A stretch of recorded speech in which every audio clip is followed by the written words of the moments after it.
కడలూరులో ఎట్లా ఆ కడ దూరంలో ఉన్న మనిషి ఇవాళ మంచిగానే సమయానికి వచ్చి చేరాడండి. ఈ మధ్య రావటం లేదు సార్.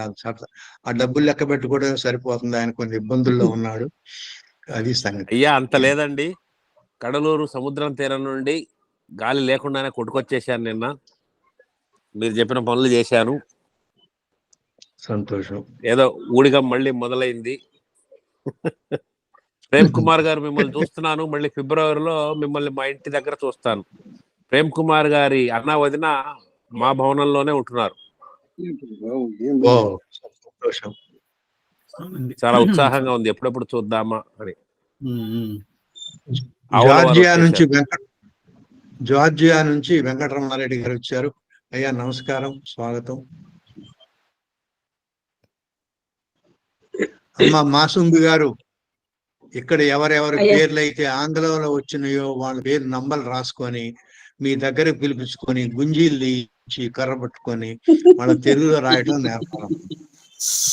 అయ్యా అంత పెద్దవారండి, నేను దానికి సరిపోనండి, చెప్తానండి. పంతులమ్మ, మరి పంతులమ్మైనా ఎవరైనా పెద్దవాళ్ళైనా చిన్నవాళ్ళైనా మీ దగ్గర పిల్లలేమండి. చెప్తానండి. వయోజన పాఠశాల అనుకోండి. అయ్యో అది కూడా కాదమ్మా, చాలా పెద్దవాళ్ళు, అందరూ తెలిసిన వాళ్ళు. చెప్తానండి నేను ఏదైనా అలాంటి ముసలోళ్ళు మరి. హనుమంతరావు చూడండి, గట్టి కర్ర తీసుకొని ఆయనతో మారిపించండి. మీరు ఎట్లా చేయాలో చెప్పండి. లేదండి నేను చెప్తానండి, సార్ గారికి ఖచ్చితంగా చెప్తాను. తెలుగు యాప్ ఓపెన్ చేసుకుంటే మనం పేరు కూడా మార్చుకోవచ్చు. డైరెక్ట్ గా గూగుల్లో చేస్తే అయిపోతుంది మేడం, అన్నిటికీ వచ్చేస్తుంది. అవును, తెలుగు యాప్ ఓపెన్ చేసుకుంటే. నమస్కారం. ఫ్లోరిడా నుంచి మధురెడ్డి గారు వచ్చారు. ఆయన గారు కూడా ఎలక్ట్రానిక్ ఇంజనీరే. మాకన్నా ముందు పెద్ద ఆయన ఎప్పుడో పోయి అక్కడ చేశారు. ఆయన గారు తెలుగు భాషలో చాలా కొత్త ప్రయత్నాలు చేస్తుంటారు. వారికి నమస్కారం. సార్ నమస్కారం సార్. నేను కనకదుర్గ. కోదండ రామయ్య గారు, రంగనాయకులు గారి అందరికీ నమస్కారం. నమస్కారం అండి. బాగున్నారా సార్? బాగున్నానండి. మైసూరు భారతదేశ భాషల విశ్వవిద్యాలయం ఒకటి ఉంది, అక్కడ నుంచి వెంకట గారు వచ్చారు. వారికి ఒక సంఘం కూడా ఉంది తెలుగుకు సంబంధించింది హైదరాబాద్ లో. వారికి స్వాగతం. అమ్మ వడ్లమణి గారు నమస్కారం సార్. మీరు ఇక్కడ వివరాలు రాయండి. సరే, చూస్తాం. మీరు ఎప్పుడన్నా మాట్లాడతాం మళ్ళీ. సరే సార్. ఏకవీరుడిలా కళల కోసం పోరాడేది ఒక్క మనిషే రెండు రాష్ట్రాల్లో కలిపి. కోరమారావు గారు, ఆయన గారు కూడా వచ్చారు. వారికి సంతోషం, దండాలు. వారు శ్రీకాకుళం వాసి, విజయనగరం శ్రీకాకుళంలో ఉంటుంటారు.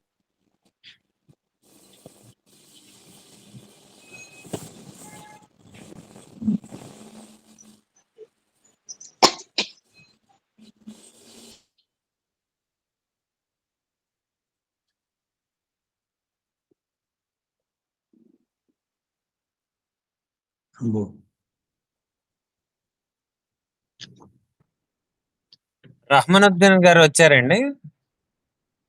ఎవరండి? రహమానుద్దీన్ గారు రాలేదు ఇంకా. రానట్టేనండి. ఆనంద్ గారికి స్వాగతం. చెప్పండి. సత్యనారాయణ గారు హైకోర్టుకు రాసిన ఉత్తరాన్ని మన తెలుగుకూటమి.org పెట్టాము. అయితే అది ఎలా కనపడుతుంది లేనిది అనేది రహమానుద్దీన్ గారిని ఒకసారి చూసి దాన్ని ఏదన్నా సవరణలు ఉంటే చేయమని చెప్పి అడిగాను. చేస్తానన్నారు. బహుశా ఇవాళ మనకి ఏమైనా ప్రజెంటేషన్ లో చూపెడతారేమో అనుకున్నాను. సరేలే. ఆయన గారు ఎక్కువ ఆదివారాలు విజయవాడ వస్తుంటారండి. రవీంద్రనాథ్ గారు ఆయన గట్టిగా పట్టేయండి అక్కడ ఒకసారి. ఈ అనుమానాలన్నీ మీరు ఇప్పుడు మన అందరికన్నా కూడా సామాజిక మాధ్యమాల్లో రవీంద్రనాథ్ గారు చురుగ్గా ఉన్నారండి. మనం ఏదో ఒకటి రెండులో తిప్పలు పడతాం తప్ప ఆయన గారు అన్నిట్లో తిరుగుతున్నారు. ఇక రామ్ ప్రసాద్ గారు దొరికారు కాబట్టి ఆయన గారి మీద కొన్ని ఆరోపణలు చేస్తాం. పద్య పఠనం పెడదాం అనుకున్నాం, పిల్లలకి ఉద్యమ పద్యాలు చదివిద్దాం అనుకున్నాం. రామ్ ప్రసాద్ గారు దానికి చాలా తలవరి, అది మాత్రం ముందు కదలటం లేదు. 4-5 సార్ల నుంచి పద్యాలను బాడించటం లేదు. ఒకసారి వాళ్ళందరితో మాట్లాడండి, ఇంకెవరికైనా పెత్తనం ఇవ్వండి, ఒక ఇద్దరికో ఒకళ్ళకు, వాళ్ళకు కూడా ఇస్తే. ఇప్పుడు ఆయన పంతులు గారు ఉన్నారు చిత్తూరు, ఆయన గట్టిగా చెప్పండి, ఆయన పద్యాలు చదివిస్తున్నాం. ఆయనకు కూడా తెలుగుంటే చాలా అభిమానం. పత్తిపాటి వారు, ఆయన కొన్ని సంఘాలు పత్తిపాటి వారు. అలాగే తాళ్ళూరి వెంకటకృష్ణ గారు చేరారు. ఇప్పుడు నాకు మహా సంతోషం, ఎందుకంటే మా ఊరి దగ్గర. నమస్కారం సార్. రాంప్రసాద్ గారు, మీరింట్లో వాళ్ళతో మాట్లాడేది మాకు వినిపిస్తున్నారు. అయ్యో,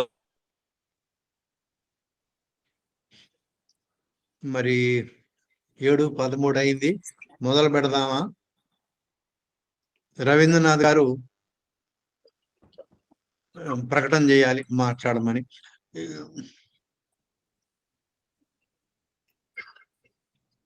అయ్యగారు ఏమన్నారు? ఇక మొదలు పెట్టించండి. మాసంబి గారు ఇక మాట్లాడతారు, అమ్మగారు పరిచయం చేస్తారు. మీరు చెప్పండి, ఇక మనం మొదలు పెడదాం కార్యక్రమం. మొదలు పెట్టమంటారండి? అమ్మా మొదలు పెట్టండి మాసంబి గారు. సరేనండి. అందరికీ, కార్యక్రమంలో పాల్గొంటున్నటువంటి పెద్దలందరికీ శుభ సాయంత్రము. నేటి తెలుగు సంఘాల ఉమ్మడి వేదికకు ప్రతి ఒక్కరికి కూడా తెలుగు అభిమానులకి స్వాగతం సుస్వాగతం తెలియజేసుకుంటూ, రచ్చబండ కార్యక్రమానికి అందరినీ ఆహ్వానిస్తూ, నిజంగా తెలుగు భాష మీద మక్కువతోని ప్రతి శనివారము, అంటే 2వ శనివారము 4వ శనివారం జరిగేటువంటి ఈ కార్యక్రమంలో పాల్గొంటూ వారి అభిప్రాయాలను తెలియజేస్తూ, తెలుగు భాషకై కృషి చేస్తూ, తెలుగు ఉద్యమకారులుగా ముందరికి నడుపుతూ, అందరికీ ఆదర్శంగా ఉంటూ ఈ కార్యక్రమాన్ని ముందరికి నడుపుతున్నటువంటి కోదండరామయ్య గారికి, అలాగే ఈ కార్యక్రమంలో పాల్గొంటున్నటువంటి పెద్దలందరికీ పేరు పేరున నమస్కారాలు, స్వాగతం తెలియజేస్తూ, రసవాదానికి అనునాదంగా వైద్య చరిత్ర రచించినారు. ఎస్పరాంటాలో సుస్వరాలు పలికించిన పొత్తూరి వారు ఆయుర్వేద వైద్యులు.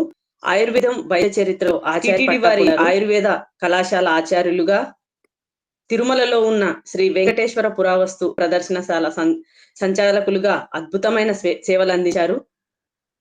తెలుగులో తొలిసారి ఎస్పరాంటాలో ప్రస్తావన చేశారు. అంతర్జాతీయ భాష ఎస్పరాంటాలో నిష్ణాతులైన మన పొత్తూరి వారు దేశాలు పర్యటించారు. ప్రపంచ ఎస్పరాంటో అకాడమీలో సభ్యులుగా పనిచేసి తెలుగు తేజం వీరు. ఎస్పరాంటో, తెలుగు, ఆంగ్ల భాషల్లో అనేక గ్రంథాలు రచించారు. ప్రస్తుతం రామోజీ ఫౌండేషన్ ఆధ్వర్యంలో తెలుగు మహానిఘంటువు నిర్మాణంలో తలమునకలుగా ఉన్న ఆయుర్వేద వైద్యులు, విశ్రాంత ఆచార్యులు రంగనాయకులు గారు. వీరు మన ఈ కార్యక్రమంలో పాల్గొనడం అనేది నిజంగా చాలా అదృష్టంగా భావిస్తూ, వారు మెదడులో మాతృభాష ఉనికి అనే అంశం మీద మాట్లాడవలసిందిగా వారికి స్వాగతం పలుకుతూ, వారిని ఈ వేదికకు పరిచయం చేస్తూ ఆహ్వానిస్తున్నానండి. నమస్కారం అండి. నమస్తే అండి, అందరికీ నమస్కారం. ఈ తెలుగు సంఘాల ఉమ్మడి వేదిక నిర్వహించే ఈ రచ్చబండ కార్యక్రమానికి ఇక్కడ వచ్చి మీ అందరినీ కలుసుకుని మీతో మాట్లాడాలని గత 2-3 ఏళ్లుగా అనుకుంటూ ఉన్నాను. కోదండరామయ్య గారు కూడా చెప్తూనే ఉన్నారు. కానీ ఈరోజు వీలైంది ఆ పని, అందుకు సంతోషంగా ఉంది.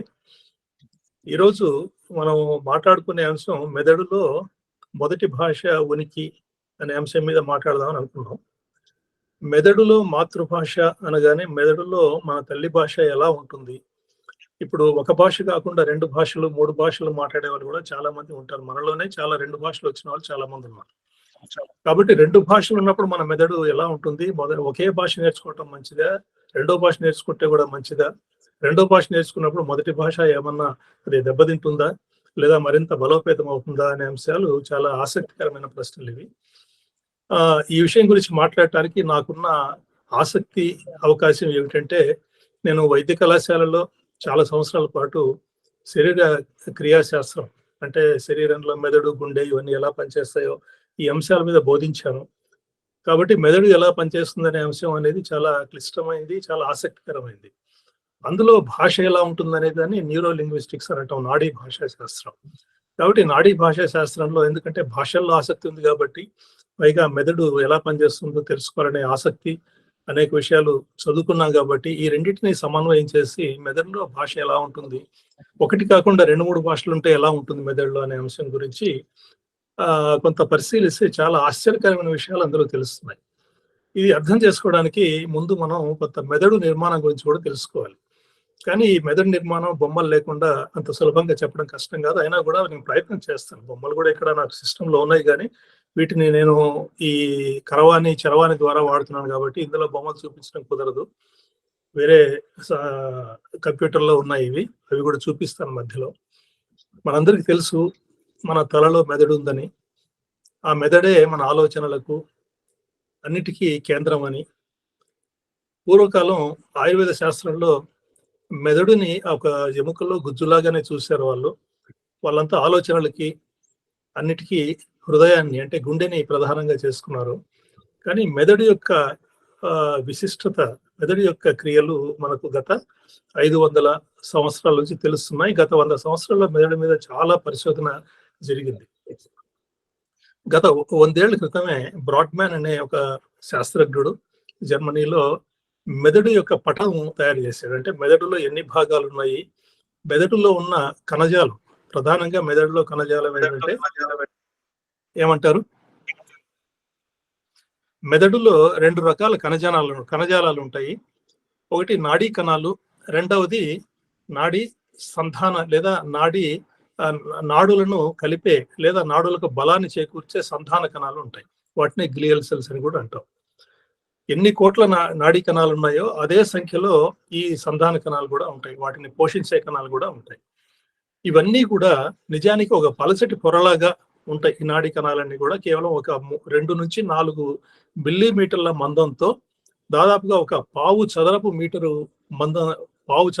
వైశాల్యంలో ఉన్న ఈ మెదడు పొర అంతా తలలో ముడుచుకుని ఉంది కాబట్టి మనకు ముడతలుగా కనిపిస్తుంది. కాబట్టి ఈ ముందు భాగంలో ఉన్నదాన్ని మనం లంబికలుగా విభజిస్తాం. దాన్ని లలాట లంబిక అని, అదే ముందున్నదాన్ని లలాట లంబిక అని అంటాం, లేదా పక్కన ఉన్నదాన్ని పార్శ్వ లంబిక అని అంటాం. తర్వాత పృష్ఠ లంబిక అంటే వెనక ఉన్నదాన్ని పృష్ఠ లంబిక అని అంటాం. ఈ విధంగా అదే చెవి దగ్గర ఇటువైపు ఉన్నది శంఖ లంబిక అని, ఈ విధంగా ఒక లంబికలుగా విభజిస్తాం. కుడి ఎడమ సమానంగా ఒకే రకంగా ఉంటుంది. ఈ మెదడుకు రక్షణ చాలా అవసరం. మెదడు చుట్టూ మనకు పొరలు ఉంటాయి, వాటిని మెనింజెస్ అని ఆంగ్లంలో అంటారు. ఈ మెదడును కప్పి ఉంచిన ఈ 3 పొరల మధ్య సెరిబ్రోస్పైనల్ ఫ్లూయిడ్ అనే ఒక ద్రవం కూడా దీనికి ఒక రక్షణ చేకూర్చే విధంగా, పోషించే విధంగా ఉంటుంది అనమాట. దీన్నే మనం తర్పక శ్లేష్మం అనవచ్చు. కాబట్టి మెదడు చుట్టూ ఒక రక్షక గోడ, ద్రవ గోడ ఒకటి ఉంటుంది. కాబట్టి మెదడుకు భౌతికంగా ఏం దెబ్బ తగలకుండా, అదే విధంగా రక్త ప్రసరణ బాగా జరిగేటట్టుగా చేస్తుంది. మెదడులోకి అన్ని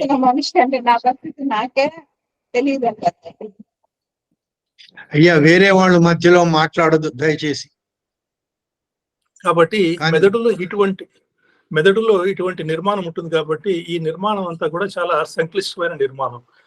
ఈ మెదడులో ఉన్న నాడీ కణాలు లేదా మన శరీరంలో ఉన్న కండర కణాలు, ఈ 2 రకాల కణాలే విద్యుత్తుకు ప్రతిస్పందించేటట్టుగా ఉంటాయి, లేదా విద్యుత్ ఆవేశాన్ని కలిగి ఉంటాయి.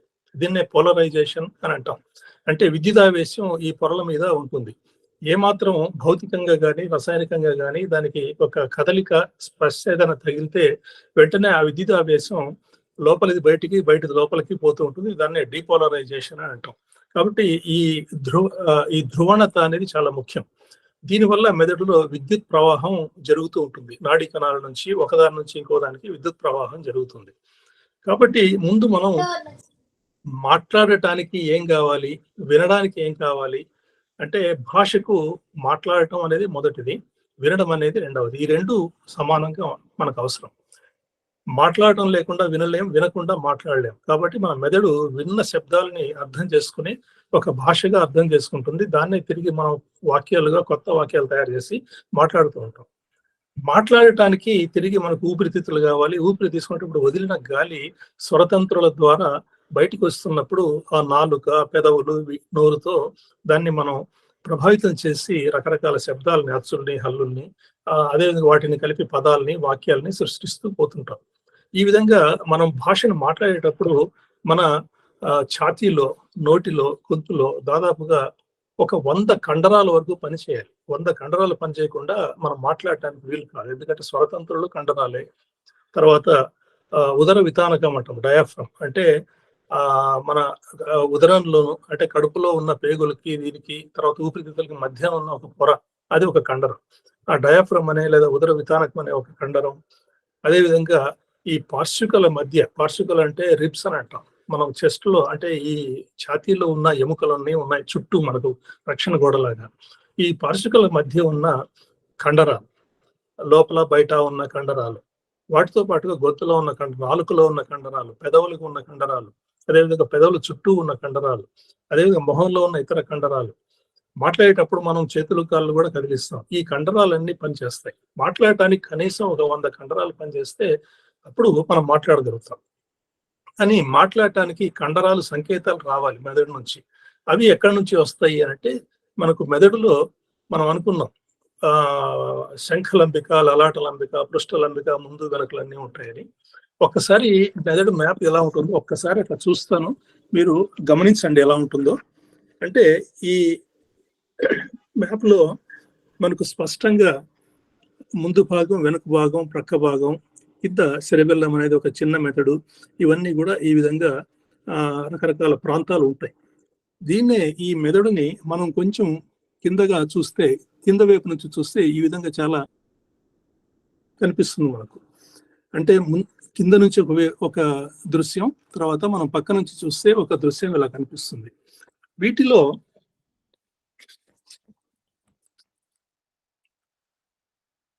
ఈ విధంగా ఉన్న మెదడులో ఇంతకుముందు చెప్పినట్టుగా నేను బ్రాడ్బ్యాన్ అనే ఒక శాస్త్రవేత్త వీటిని రకరకాలుగా మ్యాపింగ్ చేశాడు, అంటే విభజించాడు. మెదడులో కణజాలం యొక్క నిర్మాణాన్ని బట్టి 50-52 భాగాలుగా విభజించాడు. ప్రతి భాగానికి ఒక సంఖ్య ఇచ్చాడు.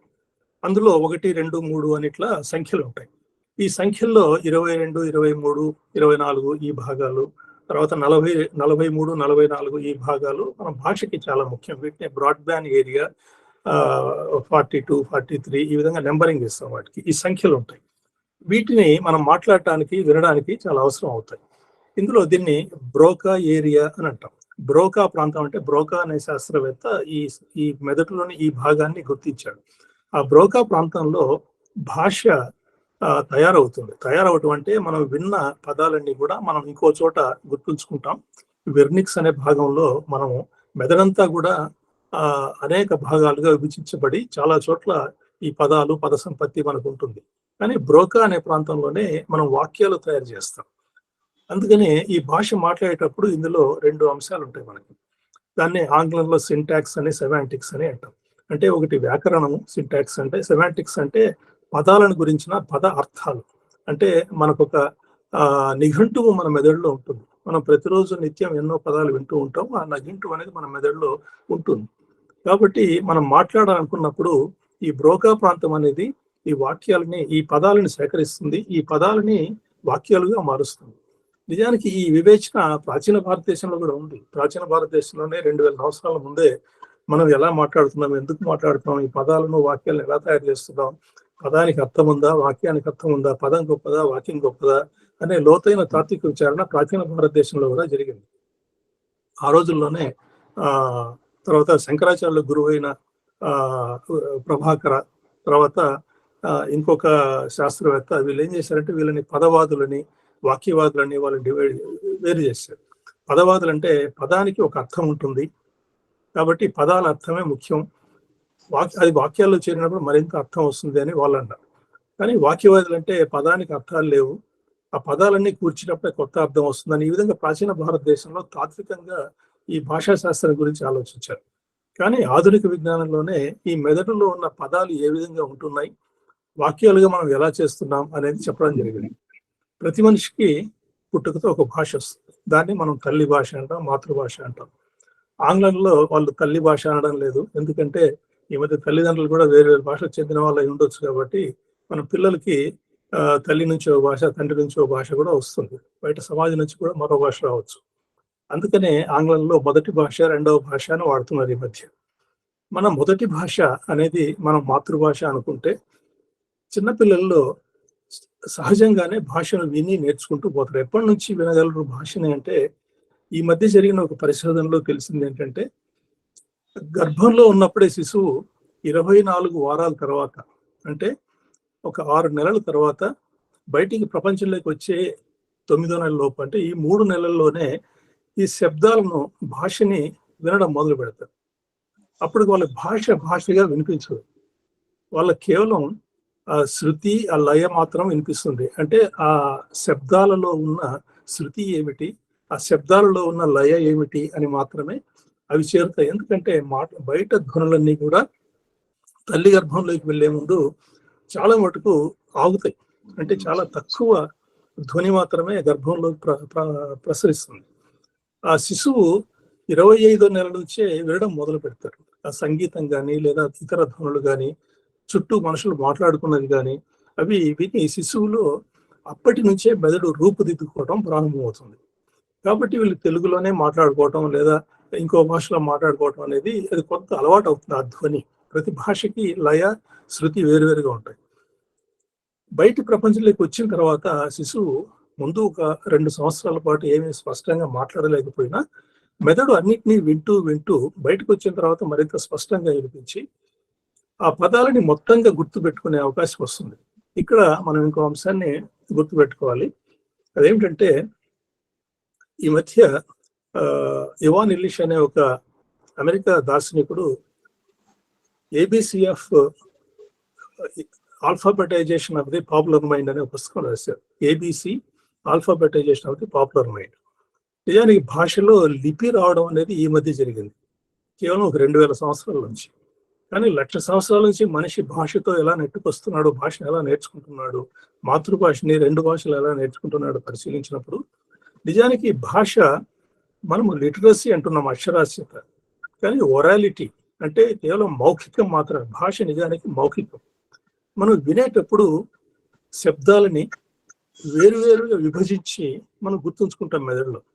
మనం ఇందాక మాట్లాడుతున్నప్పుడు మనకి ఏం అవసరం అనేది చూసాం. అందులో ఎన్ని కండరాలు పనిచేస్తాయి, నాలుక, ఇవన్నీ పనిచేయాలి. వాటికి ఆజ్ఞలు బ్రోకా ప్రాంతం నుంచి వస్తాయి. వెర్నిక్స్ అనే ఏరియా ప్రాంతం నుంచి మనకు పదాలన్నీ సమకూరుతూ ఉంటాయి. ఈ బ్రోకాలో ఒక వ్యాకరణ కేంద్రం అనేది ఉంటుంది. ఆ వ్యాకరణ కేంద్రంలో అవన్నీ కలుపుతూ ఉంటాయని మనం తెలుసుకున్నాం.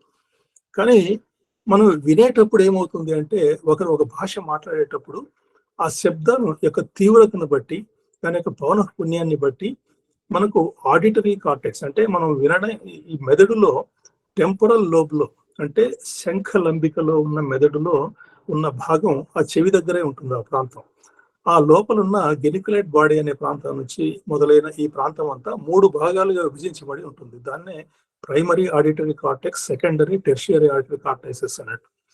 ఈ ఆడిటరీ కార్టెక్స్ అంటే ఈ కార్టెక్స్ ని మనం వల్కలం అనొచ్చు, మస్తిష్క వల్కలం. ఈ ప్రథమ మస్తిష్క వల్కలంలో మనం శబ్దాలన్నీ లోపలికి వెళ్ళినప్పుడు ఈ శబ్దాలు స్వచ్ఛమైన శబ్దాలుగా విభజించబడతాయి వాటి యొక్క స్థానాన్ని బట్టి.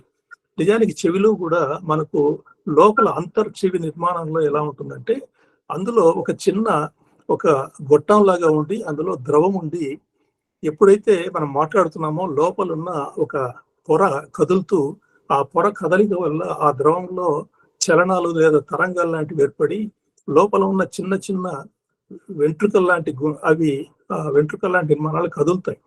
ఆ కదలికను బట్టి 8వ కపాల నాడి నుంచి అది మెదడుకు ప్రకంపనాలు చేరుతాయి. ఆ ప్రకంపనాలలో ఉన్న ఆ 2 ప్రకంపనాల మధ్య ఉన్న సమయ దూరం లేదా ప్రకంపనాల తీవ్రతను బట్టి మెదడులో అవి ఎటువంటి శబ్దాలు అంటే వర్ణాల, సవర్ణాల అనేది గుర్తుపడుతుంది మెదడు. వీటిని శబ్దాలుగానే మెదడు గుర్తుపెట్టుకుంటుంది. అందుకనే భాష ప్రధానంగా ఇది మౌఖికమే భాష. ఇది లిఖితం అనేది ఈ మధ్యనే అయింది. ఎప్పుడైతే మనం రాయడం మొదలు పెట్టామో, ఇవాన్ ఇల్లిష్ ఆ పుస్తకంలో అదే చెప్తాడు, ఎప్పుడైతే రాయడం మొదలు పెట్టామో మనము దానికి ఒక బంధనాల్లాగా ఏర్పరిచి ఒక శబ్దానికి ఒక అక్షరం పెట్టాం. దీనివల్ల ఆ అక్షరాలకి మనం పరిమితం అయ్యాం. నిజానికి అన్ని శబ్దాలకి మనం అక్షరాలు లేవు. ఏ భాష కూడా పూర్తిగా 100% ఫొనెటిక్ గా అంటే రాసినట్టుగా మనం మాట్లాడలేం. తెలుగులో కూడా 100% ఇది మనం రాసినట్టుగా మాట్లాడలేం. కాబట్టి ఈ మౌఖికంగా ఉన్న భాషని మెదడు అర్థం చేసుకునే తీరు వేరుగా ఉంటుంది. ఒక వాక్యం మనం విన్నప్పుడు పదాల మధ్య సమయాన్ని, ఆ విరామాన్ని గుర్తుపెట్టుకుంటుంది. దాన్ని ఒక పదంగా మెదడు గుర్తుపెట్టుకుంటుంది. ఈ మనం ఎప్పుడైతే వింటామో దీన్ని వెర్నిక్స్ ఏరియా అనే ప్రాంతం దాన్ని తీసుకుంటుంది. ఎందుకంటే ఆడిటరీ కార్టెక్స్ నుంచి వెర్నిక్స్ ఏరియాకు సంకేతాలు వెళ్తాయి. సంకేతాలు వెళ్ళినప్పుడు వెర్నిక్స్ ఏరియాలో, వెర్నిక్స్ ప్రాంతంలో ఈ పదాలన్నీ కూడా వేరు చోట్ల గుర్తుంటాయి. ఇప్పుడు భాషలో ఉన్న మనం మాతృభాష నేర్చుకుంటున్నప్పుడు మనకి ఏ ఇబ్బంది ఉండదు. మనం సులభంగా దాని యొక్క వ్యాకరణం మనం నేర్చుకోకర్లేదు. మన తల్లి ఎప్పుడు మనకు చిన్నప్పుడు దగ్గర కూర్చోబెట్టి తెలుగు వ్యాకరణం ఎప్పుడు చెప్పకపోయినా మనకు అబ్బుతుంది. మనం భాషను మాట్లాడగలం. ఆ సౌలభ్యం మెదడులో ఉంది. అందుకనే మెదడులో ఒక విశ్వ వ్యాకరణం లాంటిది, దీన్ని యూనివర్సల్ గ్రామర్ లాంటిది ఉంటుందేమో అని నోమ్ చామ్స్కీ లాంటి శాస్త్రవేత్తలు కూడా అభిప్రాయపడ్డారు. నిజానికి మెదడులో ఉన్న విశ్వ వ్యాకరణం ఎలాంటిది అనేది వేరు. ఇక్కడ బ్రోకాస్ ఏరియానే, బ్రోకా ప్రాంతంలోనే ఎక్కువగా వాక్యాలను తయారు చేయడానికి ఇది ఎక్కువగా పనిచేస్తుందనే విషయం ఈ మధ్యనే నిరూపితమైంది. అంతే దాన్ని స్క్రిప్ట్ రైటర్ అని కూడా అన్నారు. బ్రోకాస్ ప్రాంతంలోనే మనం కొత్త వాక్యాలను సృష్టించగలం. మనం ఇప్పుడు సృష్టిస్తున్న వాక్యాలు ఇంతకుముందు మనం ఎప్పుడు సృష్టించి ఉండకపోవచ్చు. మాట్లాడిన ప్రతిసారి మనం కొత్త వాక్యాలు తయారు చేస్తుంటాం. అంటే ఇందులో ఉన్న సౌలభ్యం ఏమిటి అంటే, మనం ఒకే భాష వచ్చినప్పుడు ఏ ఇబ్బంది ఉండదు.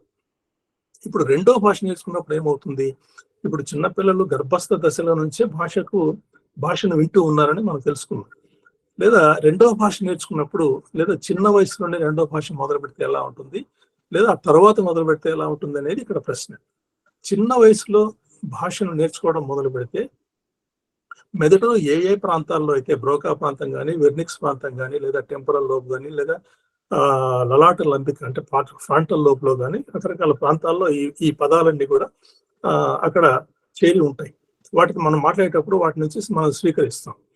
ఇది చిన్న వయసులో రెండు భాషలు నేర్చుకున్నప్పుడు ఏ ఇబ్బంది రాదు. ఒకే ప్రదేశంలో రెండు భాషలు అమరుతాయి.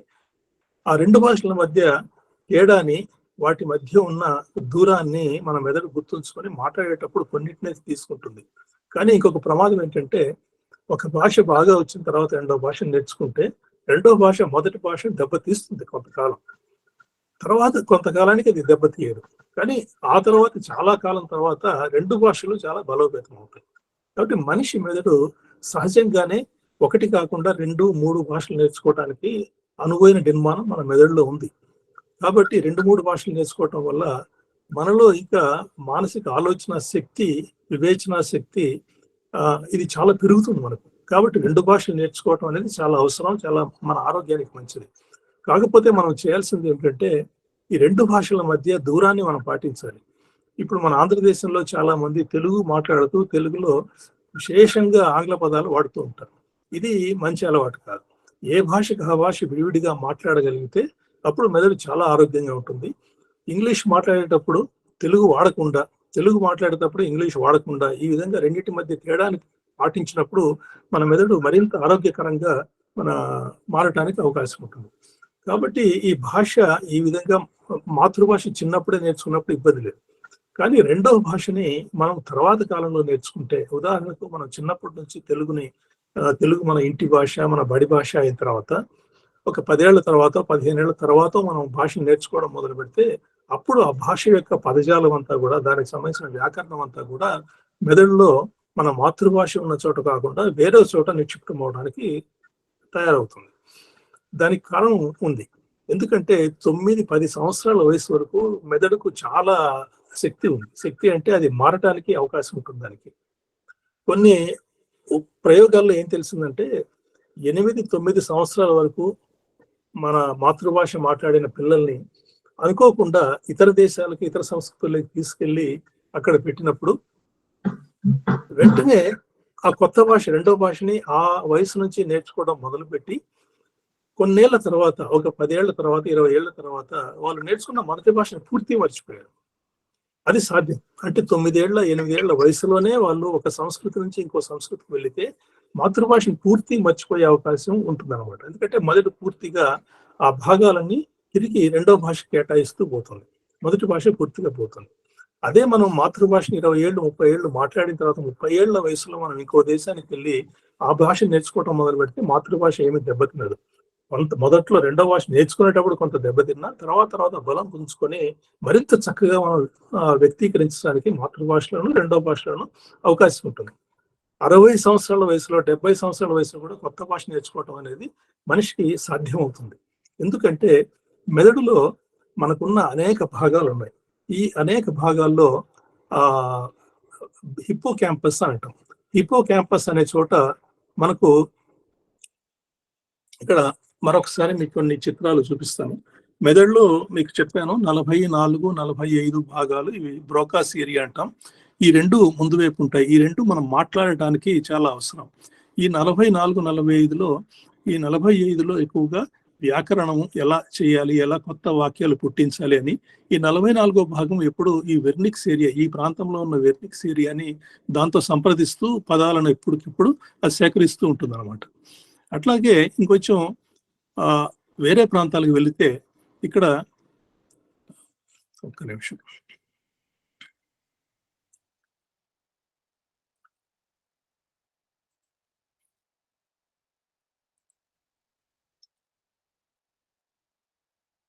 ఇక్కడ హిప్పో క్యాంపస్ అని ఈ ప్రాంతంలో ఉంటుంది అనమాట. అది హిప్పో క్యాంపస్ అనేది కొంచెం దగ్గర పెట్టొచ్చండి, కెమెరా కొంచెం దగ్గరగా పెట్టండి. అలాగే మన మెదడులో మనకు బయటకు ఉపరితలంలో కనిపించే ఈ మెదడు యొక్క నిర్మాణం ముడతలుగా ఉంటుంది కదా. ఎందుకంటే మీకు ఇంతకుముందు చెప్పా, ఒక పలుచటి కాగితాన్ని మనం ఇట్లా ముడిచినప్పుడు ఏ విధంగా అయితే అవుతుందో మెదడులో ఆ విధంగా మెదడంతా కూడా ఒక పలచటి పొర, ఇదంతా ఒక దగ్గరికి వచ్చింది కాబట్టి ముడతలుగా ఉంది. మధ్యలో ఈ ఖనితాలు అంటే గాడులు మనకు కనిపిస్తాయి. ఈ గాడుల లోపలికి కూడా ఈ మెదడు ముడుచుకొని ఉంటుంది. వీటికి లోపల వైపు మనకు లింబిక్ సిస్టమ్ అనేది తర్వాత మనకు ఒక ముఖ్యమైన భాగం. అదే విధంగా ఈ లింబిక్ సిస్టమ్ తో పాటు బేసల్ గ్యాంగ్లియా అనే ప్రాంతం ఒకటి. ఈ రెండు ముఖ్యమైన భాగాలు. మనకు లింబిక్ సిస్టమ్ అనే దాంట్లో హిప్పో క్యాంపస్ అనే భాగం, హిప్పో క్యాంపస్ అని ఎందుకన్నారంటే ఇది నీటి గుర్రం అని తెలుగులో. అది నీటిలో జీవించే చిన్న జంతువు నీటి గుర్రం ఏ ఆకారంలో ఉంటుందో హిప్పో క్యాంపస్ అదే ఆకారంలో ఉంటుంది మనకు. ఈ హిప్పో క్యాంపస్ అనే భాగం భాషకు మనకు చాలా ముఖ్యం. మనం తెలుసుకున్న అంశాలు అన్ని అంశాలు హిప్పో క్యాంపస్ లో ప్రధానంగా ఉంటాయి. ఇది హిప్పో క్యాంపస్ అనేది ఎటువంటిదంటే విషయ సూచిక లాంటిది. విషయ సూచిక అంటే ప్రతి అంశానికి మనకు జ్ఞాపక శక్తి చాలా ముఖ్యం. ఎందుకంటే భాషకు జ్ఞాపక శక్తికి చాలా అవినాభావ సంబంధం ఉంటుంది. ఈ భాషకు జ్ఞాపక శక్తికి ఎంత అవినాభావ సంబంధం ఉంటుందంటే మనం భాష లేకుండా మనం ఈ స్మృతి అనేది లేకుండా మనం మాట్లాడలేము.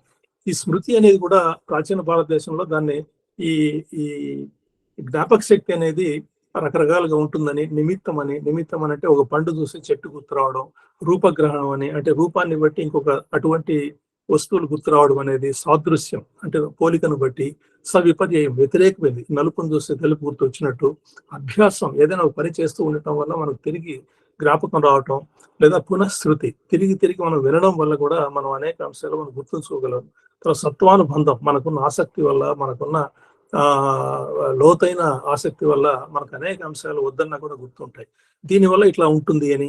అదేవిధంగా ఆయుర్వేదంలో వాళ్ళు ధీ, ధృతి, స్మృతి అనే 3 అంశాలు చెప్పారు. ధీ అంటే మెదడుకు ఒక దాని మీద కేంద్రీకరించే ఒక శక్తి ఉంది. ధృతి అంటే ఆ ఒక అంశం మీద నుంచి ఇంకో అంశానికి మరలే శక్తి, దాని ధృతి అంటే కదులుతుంది. ఆ విధంగా లేకపోతే మన మెదడు పనిచేయలేదు. మనం ఒక దాని మీద కేంద్రీకరించినప్పుడు దృష్టిని వెంటనే ఇంకొక అంశం మీదకి దృష్టిని మరలుస్తాం. ఈ ధృతి అనేది చాలా అవసరం. 3వది స్మృతి, ఈ జ్ఞాపక శక్తి. ఈ 3 ఉంటే తప్ప భాష అనేది రూపుదిద్దుకోదనేది ప్రాచీన ఆయుర్వేద శాస్త్రంలో కూడా వాళ్ళు ఊహించారు. కానీ ఆధునిక విజ్ఞాన శాస్త్రంలో ఏం చెప్పారంటే దీన్ని వ్యక్త అవ్యక్త జ్ఞాపక శక్తిగా అంటే ఎక్స్ప్లిసిట్ ఇంప్లిసిట్ జ్ఞాపక శక్తిగా వాళ్ళు వివరిస్తారు. దీన్ని డిక్లరేటివ్ గా అంటే డిక్లరేటివ్ మెమరీ అంటే ప్రకటనాత్మక. అంటే ఇందులో మనం వార్తాపత్రికల్లో చదివిన అంశాలు లేదా పుస్తకాల్లో చదివిన అంశాలు, మనం గుర్తుంచుకున్న అంశాలు, ఇవన్నీ కూడా మనం ఏదైనా అడిగితే మనం ఆలోచించి చెప్తాం. దీన్ని ప్రకటనాత్మక జ్ఞాపక శక్తి అని అంటాం. అదే ప్రొసీజరల్ ఇంప్లిసిట్. ప్రొసీజరల్ అంటే దీన్ని ఒక విధాన సంబంధ జ్ఞాపక శక్తిగా మనం చెప్పొచ్చు. విధాన సంబంధం అంటే మనం ఇప్పుడు ఈత నేర్చుకుంటాం, ఈత కొడతాం, దానికి గుర్తుంచుకోవాల్సిన అవసరం లేదు, మనకు వచ్చేస్తుంది. సైకిల్ తొక్కడం కానీ ఏదో పని చేసేటప్పుడు మనకు కొన్ని నైపుణ్యతని మనం ప్రదర్శిస్తాం. ఇదంతా విధాన సంబంధమైన జ్ఞాపక శక్తి. అట్లా కాకుండా ఎపిసోడిక్ మెమరీ అని. ఎపిసోడిక్ మెమరీ అంటే మన అనుభూతులు, అనుభవాలు, మనం ఏదైనా వేరే ఊరు వెళ్ళొస్తాం, ఆ జ్ఞాపకాలన్నీ ఉంటాయి మనకు. ఆ విధంగా ఇవన్నీ కూడా అంటే జ్ఞాపక శక్తిలో శాశ్వత జ్ఞాపక శక్తిలోకి వెళ్తాయి. ఉదాహరణకి పదాలు ఉన్నాయనుకోండి, భాషలో పదాలన్నీ కూడా మన మెదడులో శాశ్వతమైన జ్ఞాపక శక్తిలో ఉంటాయి. మనం వినేటప్పుడు ఈ పదం ఇప్పటికే మన మెదడులో ఉంటే దాని అర్థం మనం అర్థం చేసుకుంటాం. నేను మాట్లాడేటప్పుడు ఏదైనా కొత్త పదాన్ని ఉపయోగించాను అనుకోండి, ఆ పదం మీ మెదడులో లేదనుకోండి, అప్పుడు మెదడు చుట్టూ ఉన్న పదాల్ని, వాక్యాన్ని బట్టి ఈ పదానికి అర్థం ఏమై ఉంటుంది అని ఆలోచిస్తుంది. సాధారణ కొంతవరకు విజయవంతం అవుతుంది, కనుక్కుంటుంది దాని అర్థాన్ని. ఈ విధంగా ఇప్పుడు సంఖ్యలు ఉన్నాయి, 1, 2, 3, 4, 5 అని. అదేవిధంగా అక్షరాలు ఉన్నాయి, అ, ఈ అని. ఇలాంటివన్నీ కూడా కొన్ని భావాలు ఉంటాయి.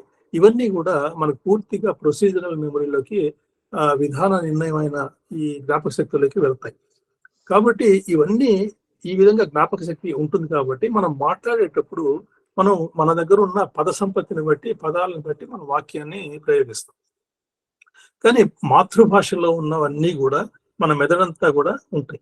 అని మన దగ్గర ఉన్న పద సంపత్తి మన విద్యా స్థాయిని బట్టి, లేదా మన యొక్క వృత్తిని బట్టి, లేదా మనం ఉంటున్న సమూహాన్ని బట్టి, మన కుటుంబాన్ని బట్టి, మన సమాజాన్ని బట్టి మన పద సంపత్తి అనేది ఉంటుంది మనకు. ఎందుకనంటే ఒక వైద్యుడికి దాదాపు వైద్య శాస్త్రంలో 75,000 వైద్య పదాలు ఉన్నాయి, సాంకేతిక పదాలు. అదే ఒక ఎంబీబీఎస్ చదివిన వాళ్ళకి దాదాపుగా 25 నుంచి 30,000 వైద్య సాంకేతిక పదాలు అర్థం కావాలి. అదే స్నాతకోత్తర కోర్సులు చదివిన వాళ్ళలో అయితే మరో 20,000, 30,000 చదివే అవకాశం, తెలుసుకునే అవకాశం ఉంటుంది. అదే ఇంజనీరింగ్ చదివే వాళ్ళకి, గణితం చదివే వాళ్ళకి వేరు వేరు సబ్జెక్టులను బట్టి ఆయా పదాలు వేరుగా ఉంటాయి. మొత్తంగా దాదాపుగా 10 లక్షల పదాలు ఉండవచ్చు అనేది మన అంచనా. వీటిలో మన పద సంపత్తి ఎంత అంటే మన విద్యా స్థాయిని బట్టి, సమాజంలో మన యొక్క స్థానాన్ని బట్టి మన పద సంపత్తి ఉంటుంది. ఈ పద సంపత్తి ఎప్పుడు ఒకే రకంగా ఉండదు, పెరుగుతూ ఉంటుంది, తగ్గుతూ ఉంటుంది. మనం మాతృభాషలోనే, మన తల్లి భాషలోనే మన విద్య అంతా జరిగినప్పుడు మనకు పద సంపత్తి చాలా ఎక్కువ ఉంటుంది. ఇక్కడ సృజనకు సంబంధించి ఒక అంశం చెప్పాలి. సృజనకు సంబంధించి అంటే మన సృజనాత్మకంగా కొత్తగా ఆలోచించే విధానం అనేది మాతృభాషలో చదువుకొని సృజనాత్మకత ఎక్కువ ఉంటుంది అని చెప్తాం. మాతృభాషలో చదువుకుంటే దీన్ని వర్బల్ క్రియేటివిటీ అని అంటారు. అంటే భాషకు సంబంధించిన సృజనాత్మకత, కొత్తదనం అనేది మనిషిలో ఎక్కువగా వస్తుంది. అదే 2 భాషలు నేర్చుకున్న వాళ్ళలో రెండవ భాషలో బాగా ప్రావీణ్యత సంపాదించినప్పుడు నాన్ వర్బల్ క్రియేటివిటీ అని అంటాం. అంటే ఇందులో కొత్త భావాలని, ఉదాహరణకు ఐన్స్టీన్ జర్మన్తో పాటు ఇంగ్లీష్ని బాగా నేర్చుకున్నాడు, లేదా ఇంకో భాష నేర్చుకున్నాడు, లేదా మరో విద్యావేత్త 2 వేరు భాషలు నేర్చుకున్నాడు. వాళ్ళలో మాతృభాష యొక్క పదునేమి తగ్గదు, రెండో భాష కూడా ఉంది. కాబట్టి మనకు తెలియకుండానే మెదడు రాత్రి వేళలు ఏం చేస్తూ ఉంటుందంటే ఈ 2 భాషల యొక్క పదాలని పోల్చుకుంటూ ఉంటుంది. నిజానికి మనం నిద్రపోయేటప్పుడు మన మెదడు ఎక్కువగా పనిచేస్తుంది. మనం అనుకుంటాం మనం చాలా విశ్రాంతిగా ఉన్నాం, నిద్రపోయామని. కానీ మనకు శరీరానికి విశ్రాంతి తప్ప మెదడుకు ఎప్పుడూ విశ్రాంతి లేదు. గుండె ఎప్పుడు పనిచేస్తూ ఉన్నట్టే మెదడు కూడా నిరంతరం పనిచేస్తూ ఉంటుంది. కేవలం ఈ అధో పర్యంకం అంటే హైపోథాలమస్ అనేది, థాలమస్ అనేది, వీటి మధ్య కొంత సంవేదనలు తగ్గి మనకు ఈ స్మృతి అనేది తగ్గి ఇంద్రియాలు పనిచేయక మనం నిద్రలోకి జారుకుంటాం. కానీ ఆ సమయంలో జరిగేది ఏమిటంటే మెదడులో హిప్పో క్యాంపస్ అనే భాగంలో మనం పగలంతా మనం చూసిన, విన్న, చదివిన అన్ని అనుభవాలని హిప్పో క్యాంపస్ మరోసారి వడగడుతుంది. వడగట్టి వాటిని ఎక్కడెక్కడికి పంపాలి అంటే ముందు లలాట లంబికకు పంపాలనా, పార్శ్వలంబికకు పంపాలనా, లేదా పృష్ఠలంబికకు పంపాలనా, ఎక్కడ దాన్ని ఈ కొత్త పదాలు ఏం తెలుసుకున్నాం ఈరోజు, వాటిని ఎక్కడ పెట్టాలి, దాన్ని ఎలా వాడాలి అనే అంశాలని ఏ మనకు ఇప్పటికే నిక్షిప్తమై ఉన్న పదాల నుంచి కూడా అది భావాలను గుర్తుంచుకుని కేవలం ఒక పదం చెప్తే ఆ పదాన్ని మనం, ఆ పదం గురించి మనం 5 నిమిషాలు మాట్లాడేటట్టుగా విజ్ఞానాన్ని మెదడు అది విషయ సూచికలాగా గుర్తుంచుకుంటుంది. హిప్పో క్యాంపస్ రాత్రంతా పని చేస్తూ ఉంటుంది. నిజానికి హిప్పో క్యాంపస్ లో ప్రతిరోజు 700 కొత్త నాడీ కణాలు పుడుతూ ఉంటాయి. కొన్ని నాడీ కణాలు ఇతర భాగాలకి అవి వెళ్తూ ఉంటాయి. అక్కడ నుంచి అవి మెదడులోనే నాడీ కణాలు ఒక చోటు నుంచి చోటికి ప్రయాణిస్తాయి. నిజానికి ఈ మనం మ్యాప్ అనుకోండి, మ్యాప్ అంటే ఒక పటం. ఇప్పుడు హైదరాబాద్ సిటీ పటం ఎలా ఉంది, మనం పైన ఆకాశంలో నుంచి చూడక్కర్లేదు. మనం రోజు రోడ్ల మీద తిరుగుతూ ఉంటే ఏ రోడ్డు ఎలా ఉంది, ఏ రోడ్డు ఎలా ఉండేది ఆ పటం మన మెదడులో తయారవుతుంది. ఎలా తయారవుతుంది అంటే ఈ హిప్పో క్యాంపస్ దీనంతా కూడా సంకలనం చేస్తూ ఉంటుంది. దాంతో పాటుగా ఈ లింబిక్ సిస్టమ్ తర్వాత అతి ముఖ్యమైనది బేసల్ గ్యాంగ్లియా అనే ప్రాంతం. మెదడు లోపల ఈ లింబిక్ సిస్టమ్ చుట్టూ ఉన్న ఈ నాడీ కణాలు ఏం చేస్తాయంటే, మనం మాట్లాడేటప్పుడు మనం బ్రోకాస్ ప్రాంతం వాక్యాలను తయారు చేస్తుంది. తయారు చేసిన వాక్యాలని మనం మాట్లాడాలంటే ఆ నాడీ ప్రేరణలు కలిగించడానికి ఏ నాడిని ముందు, ఏ కండరాన్ని ముందు కదిలించాలి, ఏ కండరాన్ని తర్వాత కదిలించాలి, పెదవుల్ని ఎలా కదిలించాలి, నాలుకను ఎలా కదిలించాలి అనే సంకేతాలని అది పంపించిన తర్వాత అది ఈ లింబిక్ సిస్టమ్ ద్వారా సిరిబెల్లం అంటే చిన్న మెదడు ద్వారానే అన్ని అంగాలకు చేరుతాయి. చిన్న మెదడు ఎటువంటిదంటే అది మనం చూపుని, మనం చెవుల నుంచి విన్న శబ్దాలని, మన స్పర్శ నుంచి ఈ సమాచారాన్ని తీసుకొని ఎప్పుడు ఏ కండరానికి ఏ ప్రేరణని ఎంత వేగంగా పంపాలి, ఎంత ఆలస్యం చేసి పంపాలి, అంటే ఒక ప్రేరణని పంపించిన తర్వాత మళ్ళీ 1 మిల్లీ సెకండ్ తర్వాత ఇంకోటి పంపాలి, లేదా 2 మిల్లీ సెకండ్ తర్వాత ఇంకోటి పంపాలి అనే విచక్షణ చిన్న మెదడుకు ఉంటుంది. దాని వల్లనే మనం స్పష్టంగా అనేక పదాలని ఉచ్చరించగలుగుతున్నాం. దానికి తగ్గట్టుగా నాలుకను మనం ఆడించగలుగుతున్నాం. అదేవిధంగా మన శరీరంగా మన కండరాలన్నీ కూడా ఆ విధంగా పనిచేస్తుంటాయి. కాబట్టి మాట్లాడటంలో 100 కండరాలు పనిచేసిన దాదాపు 2000-3000 రకాల రసాయన చర్యలు లోపల జరగాలి. పైగా నాడీ కణాలలో ఏంటంటే నాడీ కణాల మధ్య ఆ సంబంధం న్యూరో ట్రాన్స్మిటర్ అని అంటాం. అంటే ఒక నాడీ కణం నుంచి ఇంకో నాడీ కణానికి నాడీ రసాయనాలు తయారవుతాయి. ఇవి నాడీ రసాయనాలు నిజానికి సృష్టిలో నాడీ రసాయనాలు ఎందుకు అనంటే ఒక నాడీ కణం నుంచి ఇంకో నాడీ కణానికి ప్రేరణ వేగంగా వెళ్ళటానికి, లేదా స్పీడ్ తగ్గించి తక్కువగా వెళ్ళడానికి, లేదా ఉన్నట్టుగా వెళ్ళటానికి అనేది 3. కానీ ఈ 3 పనులే ఉన్నాయి నిజానికి. మెదడు చేయాల్సింది ఈ 3 రకాల పనే. నాడీ కణం నుంచి ఇంకో నాడీ కణానికి ఆ ప్రేరణని వేగంగా పంపాలా, నిదానంగా పంపాలా, ఉన్నట్టుగా పంపాలా. కానీ మనకు నాడీ రసాయనాలు మాత్రం 30 దాకా ఉన్నాయి. అంటే కొలెస్ట్రాల్ అనేది, తర్వాత అడ్రినలిన్, నార్ అడ్రినలిన్, ఇట్లాంటివి, డోపమైన్, ఎపినెఫ్రిన్, ఇట్లా రకరకాల నాడీ రసాయనాలు ఉన్నాయి. ఇవి ఎందుకు ఉన్నాయి అంటే మెదడంతా, ఒక మాట చెప్పాలంటే దీన్ని కంపార్ట్మెంటలైజేషన్ అనొచ్చు. మెదడంతా కూడా అనేక భాగాలుగా విభజితమైంది. ఒక్కొక్క భాగంలో ఒకటి ఉంటుంది. ఉదాహరణకి డోపమైన్ అనే రసాయనం బేసల్ గ్యాంగ్లియాలో, సబ్స్టాన్షియా నైగ్రాలో ఆ ప్రాంతంలో దీని యొక్క స్రావం తగ్గితే మనకు వెంటనే పార్కిన్సన్స్ అనే జబ్బు వస్తుంది. నాడీ కండరాలు ఎప్పుడు కొట్టుకుంటూ ఉంటాయి. ఈ విధంగా ఒక్కొక్క నాడీ రసాయనానికి ఒక్కొక్క అంశం ఉంటుంది, ఒక కారణం ఉంటుంది, దానికి ఒక పని ఉంటుంది. ఇంత స్పష్టంగా అనేక భాగాల మధ్య అమరిక ఉంటుంది కాబట్టి మనం భాషను ఈ విధంగా మాట్లాడుతున్నాం. కానీ భాషను విన్నప్పుడు, మనం తిరిగి మాట్లాడుతున్నప్పుడు, రాస్తున్నప్పుడు ఇందులో ఒక అంతర్గతంగా ఒక సంక్లిష్టంగా ఉన్న ఒక క్రియ జరుగుతూ ఉంటుంది. అదేంటంటే మనం విన్న పదాలని అది ఎటువంటి పదము అని మెదడు చూస్తుంది. చూసి వీటినే మనం భాషా భాగాలు అని అంటాం. భాషా భాగాలు అంటే పార్ట్స్ ఆఫ్ స్పీచ్ అని ఇంగ్లీష్ అంటాం. ఈ భాషా భాగాలని ఇది నామవాచకము, ఇది విశేషణము, లేదా క్రియా విశేషణము, ఇది క్రియ, లేదా ఇది సముచ్చయము, ఇది లేదా అవ్యయము, లేదా విభక్తి ప్రత్యయము అని ఈ విధంగా మనం దాన్ని రకరకాలుగా విభజిస్తూ పోతాం ఈ పదాలని. నిజానికి ఈ విభజన అనేది మెదడు సహజంగా చేస్తుంది. దాదాపు 2200 సంవత్సరాల ముందే ఈ గ్రీసులో ప్రాచీన భాషా శాస్త్రవేత్తలు కొంతమంది ఈ భాషలో పదాలకు ఇది నామవాచకము, ఇది విశేషణం అని ఈ విధంగా విభజించారు. 2వ ప్రపంచ యుద్ధంలో ఒక 2-3 అంటే బుల్లెట్ తగిలి లోపల మెదడులోకి బుల్లెట్ ముక్కలు వెళ్ళి ఈ బ్రోకాస్ ప్రాంతాన్ని నాశనం చేసిన కొంతమంది సైనికుల్ని వీళ్ళు పరిశీలించినప్పుడు తెలిసింది ఏంటంటే ఈ ప్రిపోజిషన్స్ అని అంటాం. ప్రిపోజిషన్స్ అంటే మనం ఈ ఒక పదానికి పదం ముందు పెడతాం. ఇంగ్లీష్లో అయితే ఇన్, ఆన్ అనే వాటిని మనం ప్రిపోజిషన్స్ అని అంటాం. ఇట్లాంటి పదాలు తెలుగులో మనకు పోస్ట్ పొజిషన్స్ ఉంటాయి. అంటే క్రియ చివరలో ఇంటిలో అని అంటాం. ఇన్, లో, ఇంటి అని మనం అనం. కాబట్టి మనకున్న మన భాషలో వాడుక వేరుగా ఉంది, వాళ్ళ భాషలో వాడుక వేరుగా ఉంది. కానీ బ్రోకాస్ ప్రాంతంలో నామవాచకాలన్నీ వేరే దగ్గర ఉంటాయి వెర్నిక్స్ ఏరియాలో. తర్వాత క్రియలన్నీ ఫ్రాంటల్ లోబ్లో అంటే లలాట లంబికలో క్రియలన్నీ స్టోర్ అయితే, తర్వాత ఈ ప్రిపోజిషన్స్ అన్ని, సముచ్చయాలన్నీ ఒక దగ్గర, లేదా ఈ విభక్తి ప్రత్యయాలన్నీ ఒక దగ్గర ఇలాగే ఉంటాయి.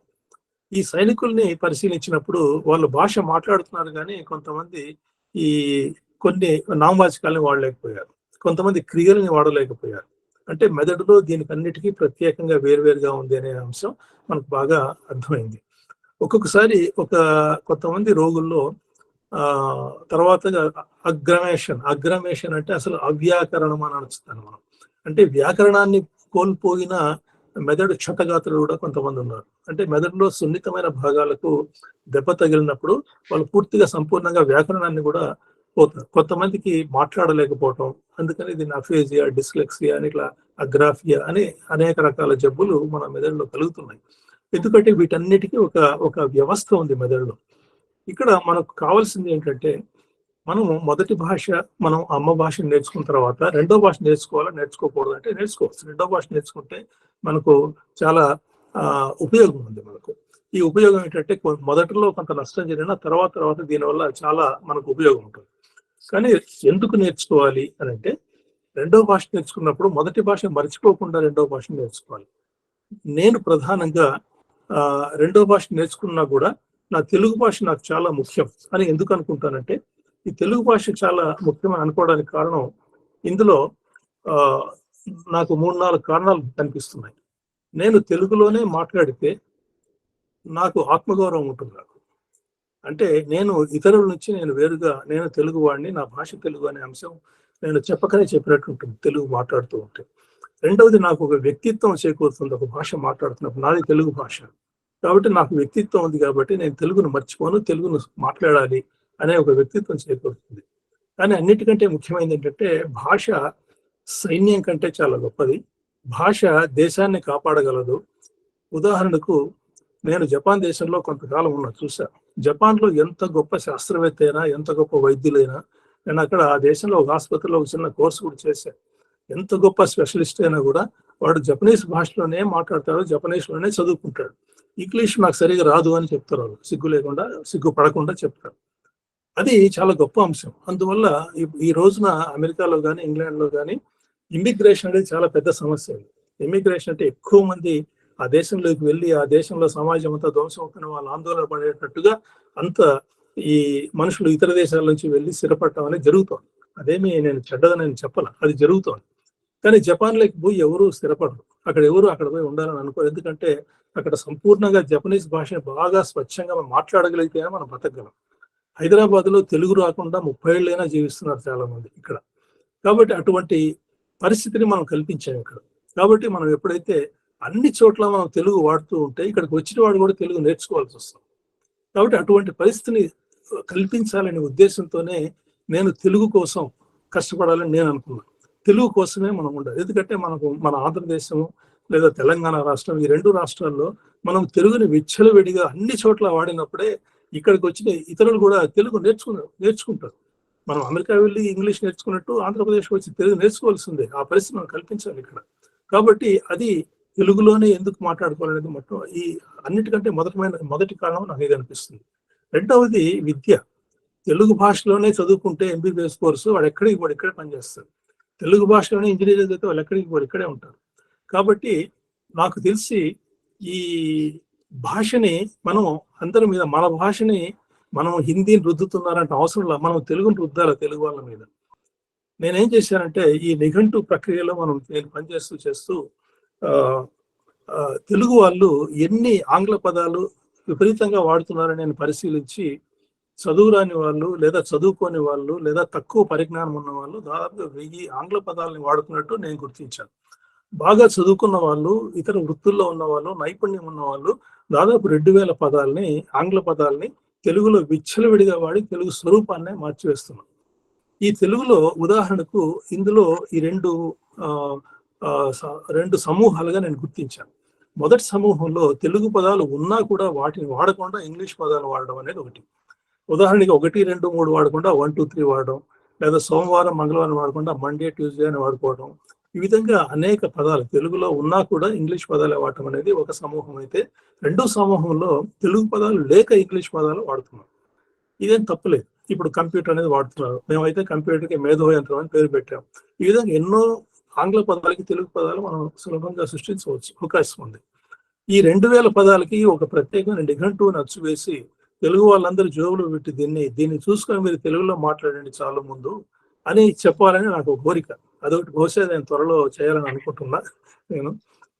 కాబట్టి ఇది చాలా పెద్ద అంశం కాబట్టి ఇప్పటికే 45 నిమిషాలు పైగా మాట్లాడాను. 8 గంటల వరకే మీరు ఈ కార్యక్రమం అన్నారు.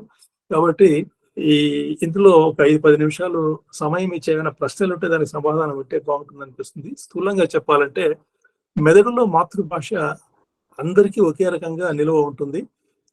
వెర్నిక్స్ ప్రాంతంలోను, తర్వాత బ్రోకా ప్రాంతం మెదడుకి ఈ వ్యాకరణ కేంద్రంగాను, తర్వాత ఫ్రాంటల్ లోబ్ అంటే ఈ లలాట లంబికలో చాలా భాగం వాక్యాల పదాలన్నీ కూడా అంటే క్రియలన్నీ కూడా లలాట లంబికలో అవి నిక్షిప్తమైతే నామవాచకాలన్నీ కూడా మెదడు యొక్క వెనుక భాగంలో ఎక్కువగా నిక్షిప్తం అవుతాయి.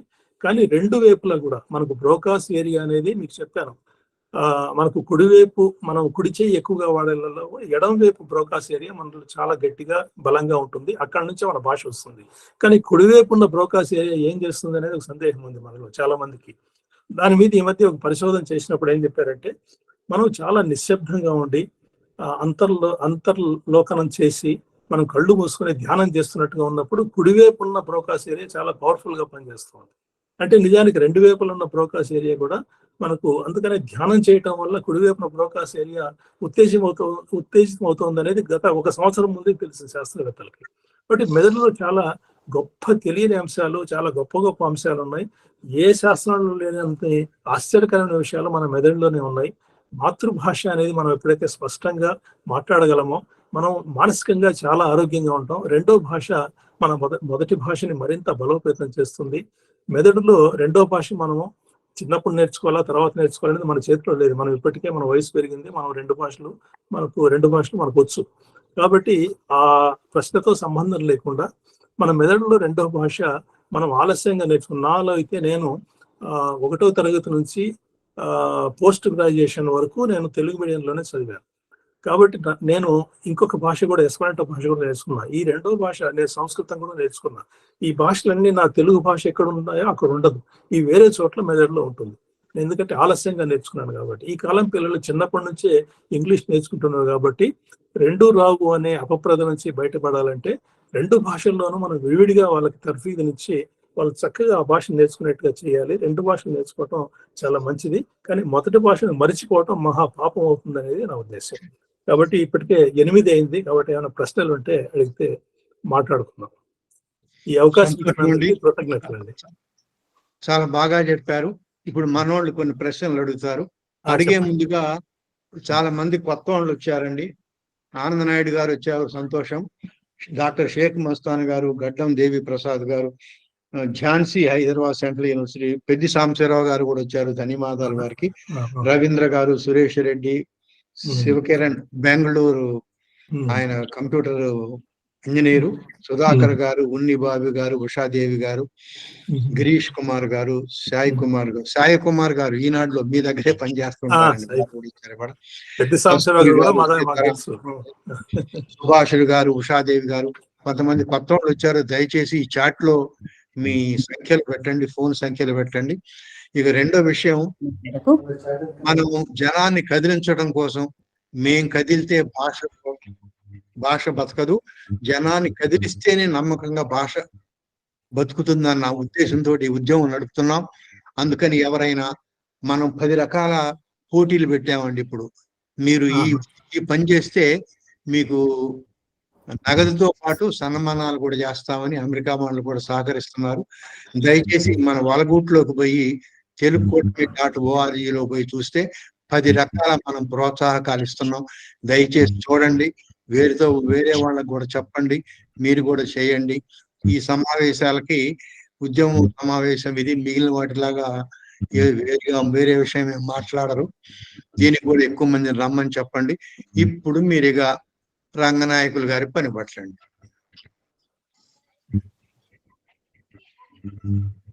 ముందు పద్మారెడ్డి గారు పట్టాలి. నమస్కారం సార్. నమస్కారం.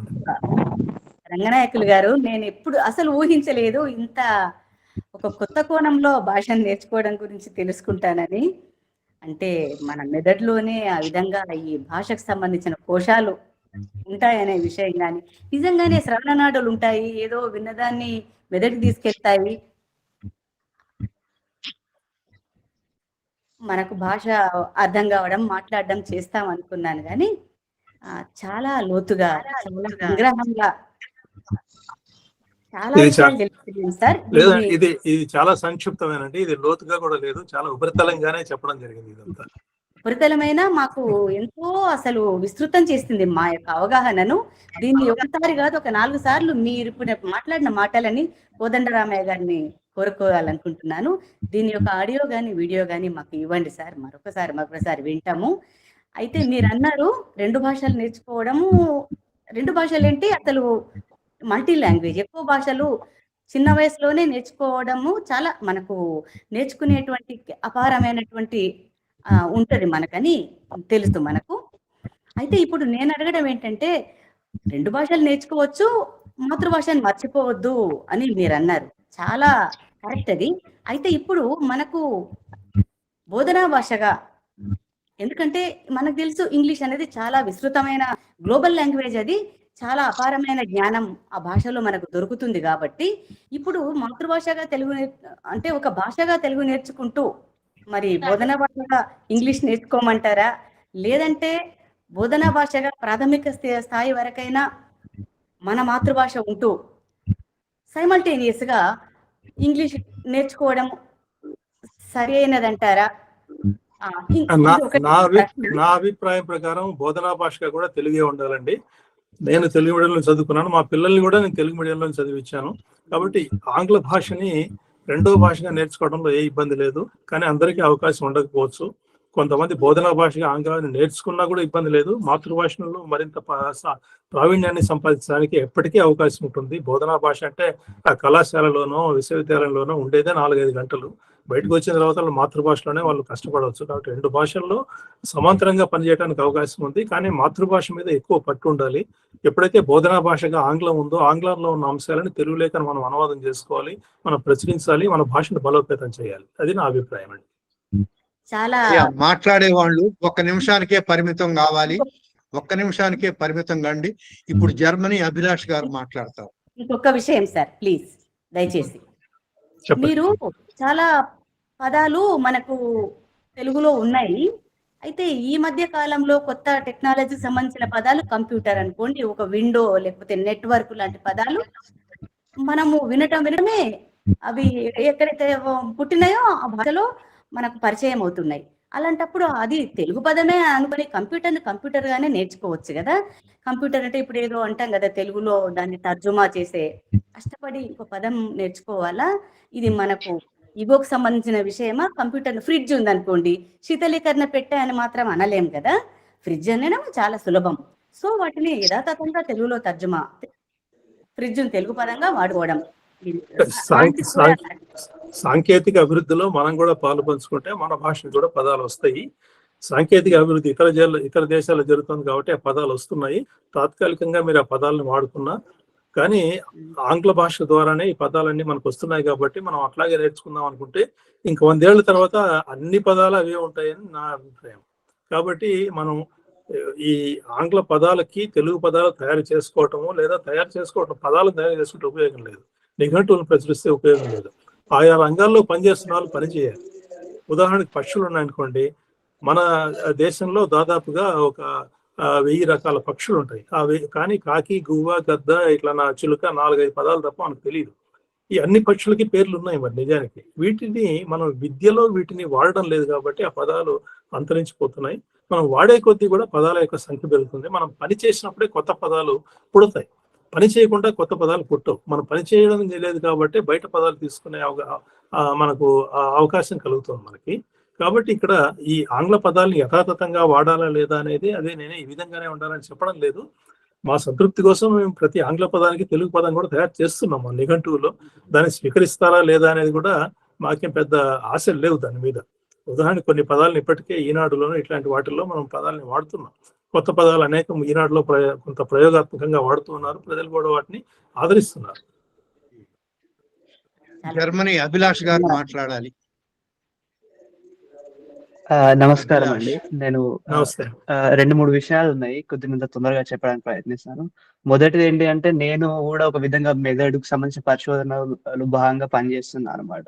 జర్మనీలో ఒక మ్యాక్స్ ప్లాంక్ ఇన్స్టిట్యూట్ ఉంది, అందులో పనిచేస్తున్నాను. కాబట్టి మీరు చెప్పిన ఈ విషయాలు కూడా చాలా ఆసక్తికరంగా, ఇంకా నేర్చుకోవాలని నాకు కూడా కోరిక కలుగుతుంది. అయితే నా ప్రశ్నలకు వచ్చేసరికి మొదటి ప్రశ్న, ఇప్పుడు మీరు తయారు చేస్తున్న ఈ నిఘంటువుకి అలాగే మన సిలికానాంధ్ర వారు తయారు చేస్తున్న కోటి మాటల కోట అని వాళ్ళు కూడా ఏదో ప్రయత్నం చేస్తున్నట్టు విన్నాను. దానికి ఏమైనా సంబంధం ఉందా? ఇంకా రెండో విషయానికి వస్తే, మీరు ఏ పదాలు అయితే సృష్టిస్తున్నారో ఇప్పుడు ఆ పదాలు అంటే మీరు ఇప్పుడు ఆంగ్ల పదాలకు కొత్త తెలుగు పదాలు సృష్టిస్తున్నప్పుడు ఆ ప్రక్రియలో మీ ప్రాధాన్యతలు ఏంటి? ఉదాహరణకు ఈ రోజు మీరు మాట్లాడినప్పుడు చాలా వరకు ఏవైతే సాంకేతిక పదాలు ఉన్నాయో వాటిని తెలుగులో చెప్పారు, చాలా బాగా అనిపించింది. అయితే ఇవి ముఖ్యంగా సంస్కృత మూల ఆధారిత పదాలు. ఇప్పుడు చాలా పదాలు అంటే మేలిమి తెలుగు ఆధారిత పదాలు కూడా ఉన్నవి. మీరు ఈ కొత్త పదాలు సృష్టించినప్పుడు మీ ప్రాధాన్యతలు ఎలా ఉన్నాయి? మీరు ఈ రెండింటికి సమతుల్యత ఎలా తీసుకురాగలుగుతారు అన్నది రెండో ప్రశ్న. చాలా సంతోషం అండి.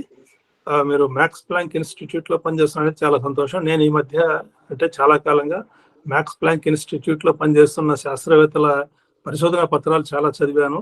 నేను ఈ రోజు నేను ఉటంకించిన 2-3 కొత్త విషయాలు ఆ సంస్థ ప్రచురించిన జర్నల్స్ నేను ఇక్కడ మాట్లాడాను. అదొకటి సంతోషం. ఇక రెండవది, కొత్త పదాలు తయారు చేస్తున్నప్పుడు అంటే, ఇప్పుడు వైద్య శాస్త్రంలో ఇప్పటికే ఎందుకంటే నేను ఆయుర్వేద వైద్యం చదివాను. ఆయుర్వేదం ప్రధానంగా సంస్కృతం నుంచి వచ్చింది కాబట్టి ఎక్కువగా ఈ తెలుగు మీడియంలో సంస్కృత పదాలు ఎక్కువ రాశారు. కానీ మేము తయారు చేస్తున్న పదాలు ఎక్కువగా ద్రవిడ భాష ప్రాతిపదికగా మేము కొత్తగా తయారు చేస్తున్నాం.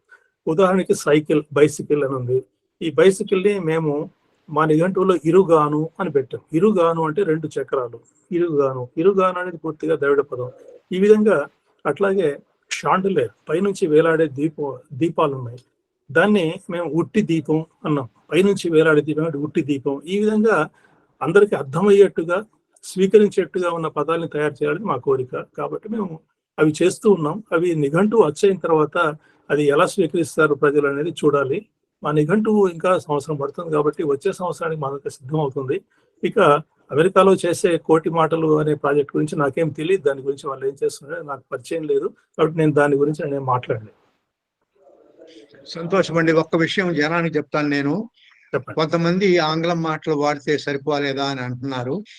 భాష మీద అభిమానం ఉన్న వాళ్ళు ఎవరూ కూడా తమ భాషలో ఆ మాటల్ని తయారు చేయకపోతే, ఇందాక రంగనాయకులు గారు అన్నట్టు ఆ భాష చచ్చిపోతుంది, ఇది పనికిరాని భాష రా అనుకుంటారు.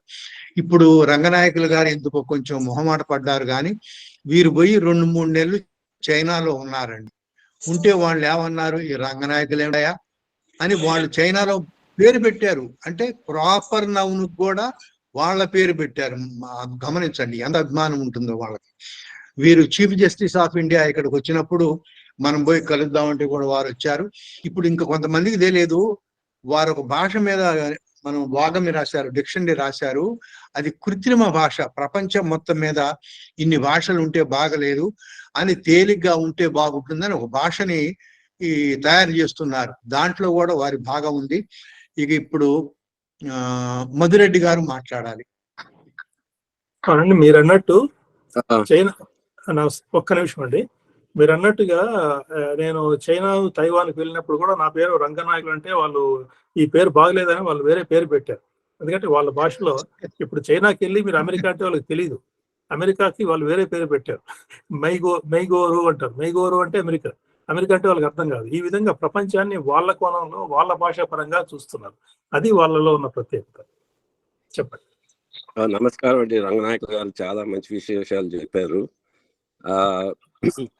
మన తెలుగు భాష 2000 సంవత్సరాలుగా మొదలు సంస్కృతం నుంచి, తర్వాత ఉర్దూ, తర్వాత ఇంగ్లీష్ పదాలు చొచ్చుకొచ్చినాయి. ఈనాడు మన రాష్ట్రాలు కూడా ఇంగ్లీష్ మాధ్యమం కేజీని పెట్టడం చాలా దుర్మార్గమైన పని. అయితే పద్మ గారు చెప్పినట్టు మన భాషలో ఒక పదం ఉంటే మన పదమే వాడాలి. ఇది బంగారయ్య అనే రచయిత గారు 1950లో నుడి నానుడి పుస్తకంలో చెప్పాడు. ఆ పదం లేక భావం ఉన్న పదం ఉంటే మన తెలుగు పదమే వాడమన్నాడు. తప్పగా అరువు తెచ్చుకోవాల్సి వస్తే ఆ పదాన్ని మన భాషలో ఇమిడిపోయేలా మార్చుకోమన్నాడు. ఈనాడు ఇంగ్లీష్ భాషలో 70% పదాలు ఇతర భాషల నుంచి వచ్చినవి, అది ఇంగ్లీష్ భాష పదాలు కావు. కనుక చెప్పినట్టు సాంకేతిక పదాలు, ఇప్పుడు హైడ్రోజన్, నైట్రోజను, ఆక్సిజన్ అనే పదాలు ఉన్నవి, ఫ్రిడ్జ్, కారు, బస్సు, లారీ, రైలు అని యథావిధిగా మన భాషలో లేని పదాలను అదే విధంగా వాడుకోవడం సులభం కదా. తర్వాత ప్రతి పదానికి ఒకవేళ పదం మనం సులభంగా పుట్టియగలిగితే పుట్టియాలి, దాన్ని వాడకలు తీసుకురావడం ఇంకా కష్టం అవుతుంది. కనుక ఇలాంటి పదాలను సాంకేతిక పదాలను యథావిధిగా కొద్దిగా మార్పులు చేసుకొని మన భాషలో రాసుకుంటే మన భాష వెకాబులరీ పెరుగుతుంది, అలాగనే భాష అభివృద్ధి అవుతుంది. తర్వాత సులభం అవుతుంది, ప్రపంచ ఇతర పౌరులతోటి మాట్లాడడానికి కూడా చాలా సులభం అవుతుంది. మీరు దానికి ఎందుకు వ్యతిరేకిస్తున్నారో నాకు అర్థం కావడం లేదు. Thank you. ఎవరు వ్యతిరేకిస్తలేదండి. ఎవరి రంగంలో వాళ్ళు తెలుగులోకి రాసుకోవాలి. నేను వైద్యుని కాబట్టి ఈ వైద్య పదాలను నేను ఒక నిఘంటువు తయారు చేశాను. ఆయుర్వేద మెడికల్ డిక్షనరీ, నేను మెడికల్ డిక్షనరీ తయారు చేశాను. ఏ రంగంలో వాళ్ళు ఆ రంగంలో, మనకు వృక్ష శాస్త్రజ్ఞులు ఉన్నారు, జంతు శాస్త్రజ్ఞులు ఉన్నారు, వైద్యులు ఉన్నారు, రకరకాల రంగాల వాళ్ళు ఉన్నారు. ఆయా రంగంలో వాళ్ళు ఆయా రంగాల్లో కృషి చేసి ఆ పదాలని సృష్టించాలి. ఆయా రంగాల వాళ్ళే ఆ పదాలు తెలుసుకుంటారు. అందరికీ అన్ని పదాలు ఎప్పుడు తెలుగు అవసరం ఉండదు కదా. మామూలుగా రోజువారీ భాషలో మనకు అవసరమైన పదాలన్నీ కూడా మన భాషలో ఉంటే అది మనకు బాగుంటుంది, మనకు రక్షణ కూడా. తెలుగు వాళ్ళకి రక్షణ అది. మన భాషలో మనం మాట్లాడుకోవడం అది రక్షణ. ఇప్పుడు మన భాషలో ఎవరైనా పక్క రాష్ట్రం వాడు మాట్లాడుతుంటే మనకు చాలా వింతగా, చాలా నవ్వొచ్చేట్టుగా ఉంటుంది. వాడి మీద మనకు చిన్న చూపు కూడా ఉంటుంది, వాడికి తెలుగు సరిగ్గా రాదని. ఆ గర్వం ఇప్పుడు ఆంగ్లంలో మాట్లాడుతుంటే మనం ఇంగ్లీష్ వాళ్ళ ముందు మన వ్యక్తిత్వం ఏముంటుంది? మన భాషలో మనం మాట్లాడితేనే వాళ్ళు మనల్ని గౌరవిస్తారు. వాళ్ళ భాషలో మనం మాట్లాడినా, మన భాషలో మనం స్పష్టంగా మాట్లాడినప్పుడు వాళ్ళు మనల్ని గౌరవిస్తారు. కాబట్టి మన భాషలో 100% సంపూర్ణంగా అన్ని రంగాల్లోనూ పదాలు, అన్ని రంగాల్లోనూ విద్య అన్ని రావాలనేది మన కోరిక. దానికి ఏం చేయాలనేది మనం ఆలోచించాలి. ఆ దిక్కులో మనం కృషి చేయాలి. సంతోషం అండి. గోడపాటి సృజన గారు మాట్లాడాలి.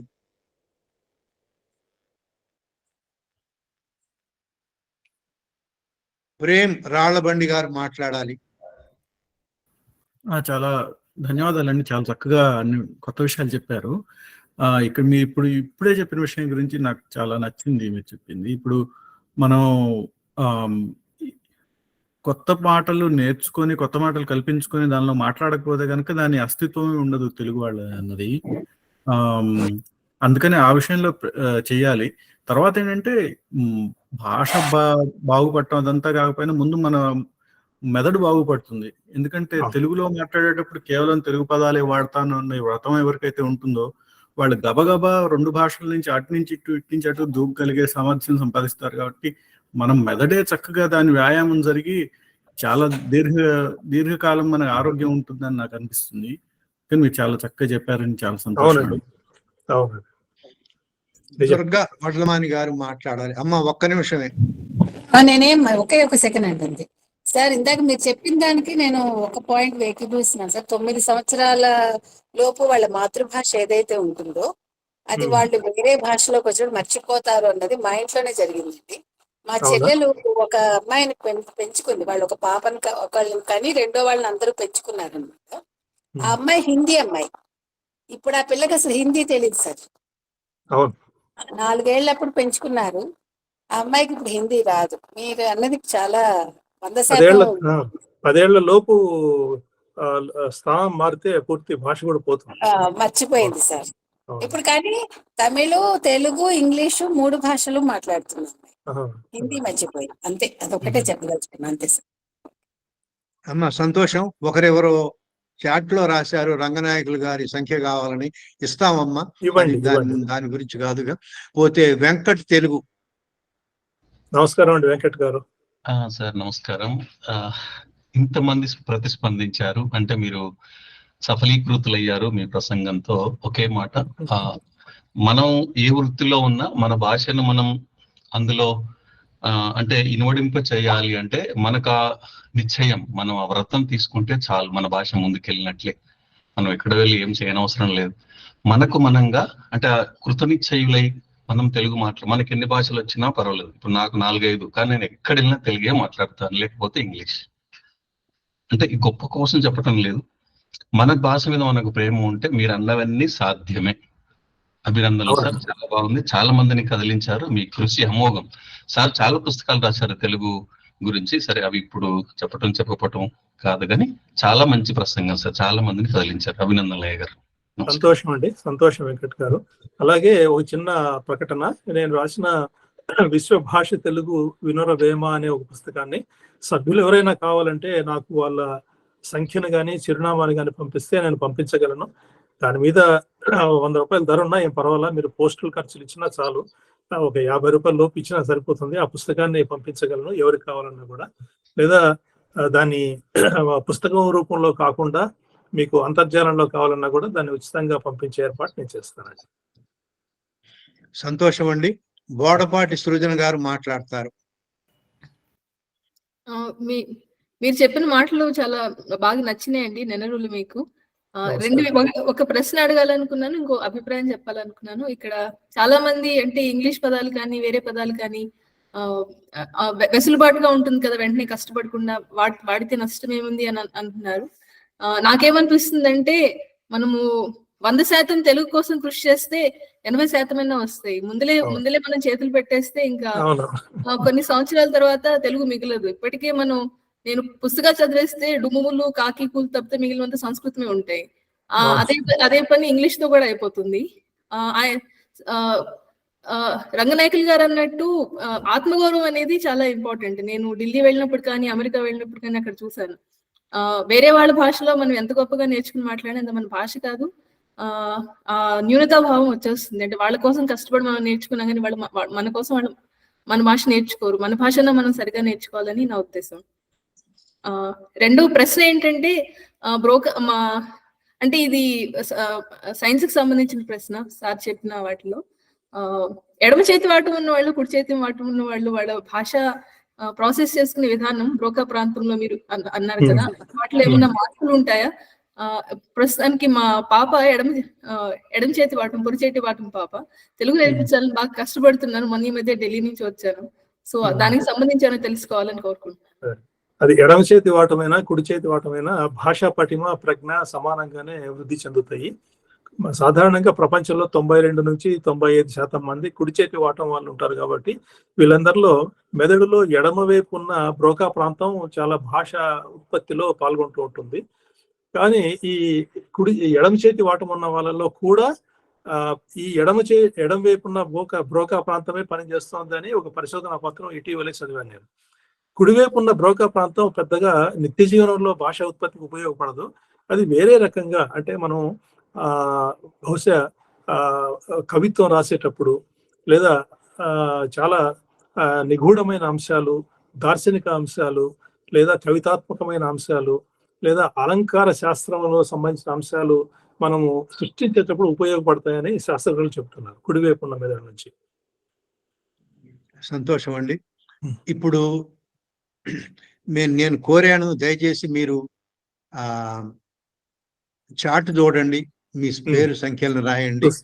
ఇప్పుడు కృష్ణారావు గారు మాట్లాడతారు కరీంనగర్ నుంచి. ఆయన చాలా పరిశోధకులండి, ఎన్ని విషయాల మీద పరిశోధన చేస్తారో చెప్పలేము. అయ్యా మీరు అడగండి. అయ్యా నమస్కారం అండి. నమస్కారం.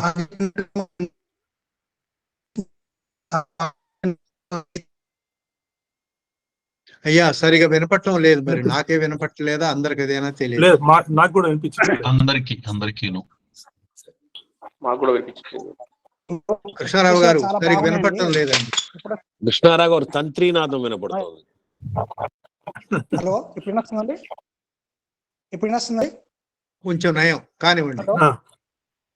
మీరు చెప్పిన విషయాలు చాలా బాగున్నాయండి. ఎప్పుడో నేను 8th క్లాస్ లో చదివిన చిన్న మెదడు పెద్ద మెదడు మిడిల్ ఆబ్లాంగ్ అంటే అవన్నీ జ్ఞాపకాలు వస్తున్నాయి. అయితే నేను చదివిన ప్రకారం ఏంటంటే చిన్న తరంలో పిల్లలకి చెప్పి చదివాను. బహుశా మీరు కూడా ఆ విషయం గమనించి ఉంటారు. కాబట్టి మనం పిల్లలకు చిన్నప్పుడే ఎక్కువ భాష నేర్పిస్తే బాగుంటుంది. ఇంతకుముందు ఒక మేడం అన్నారు, తెలుగు మన కుడి చేతి వాటం ఎడమ చేతి వాటం విషయం అంటే, ఎడమ చేతి వాటం వాళ్ళకి సంస్కృతము గణితము వంటి ప్రక్రియ లోపల చాలా మంచిగా ఉంటుందండి. మీ అమ్మాయికి అందులో ఏదైనా ఉంటే అటువంటి నేర్పించండి మేడం.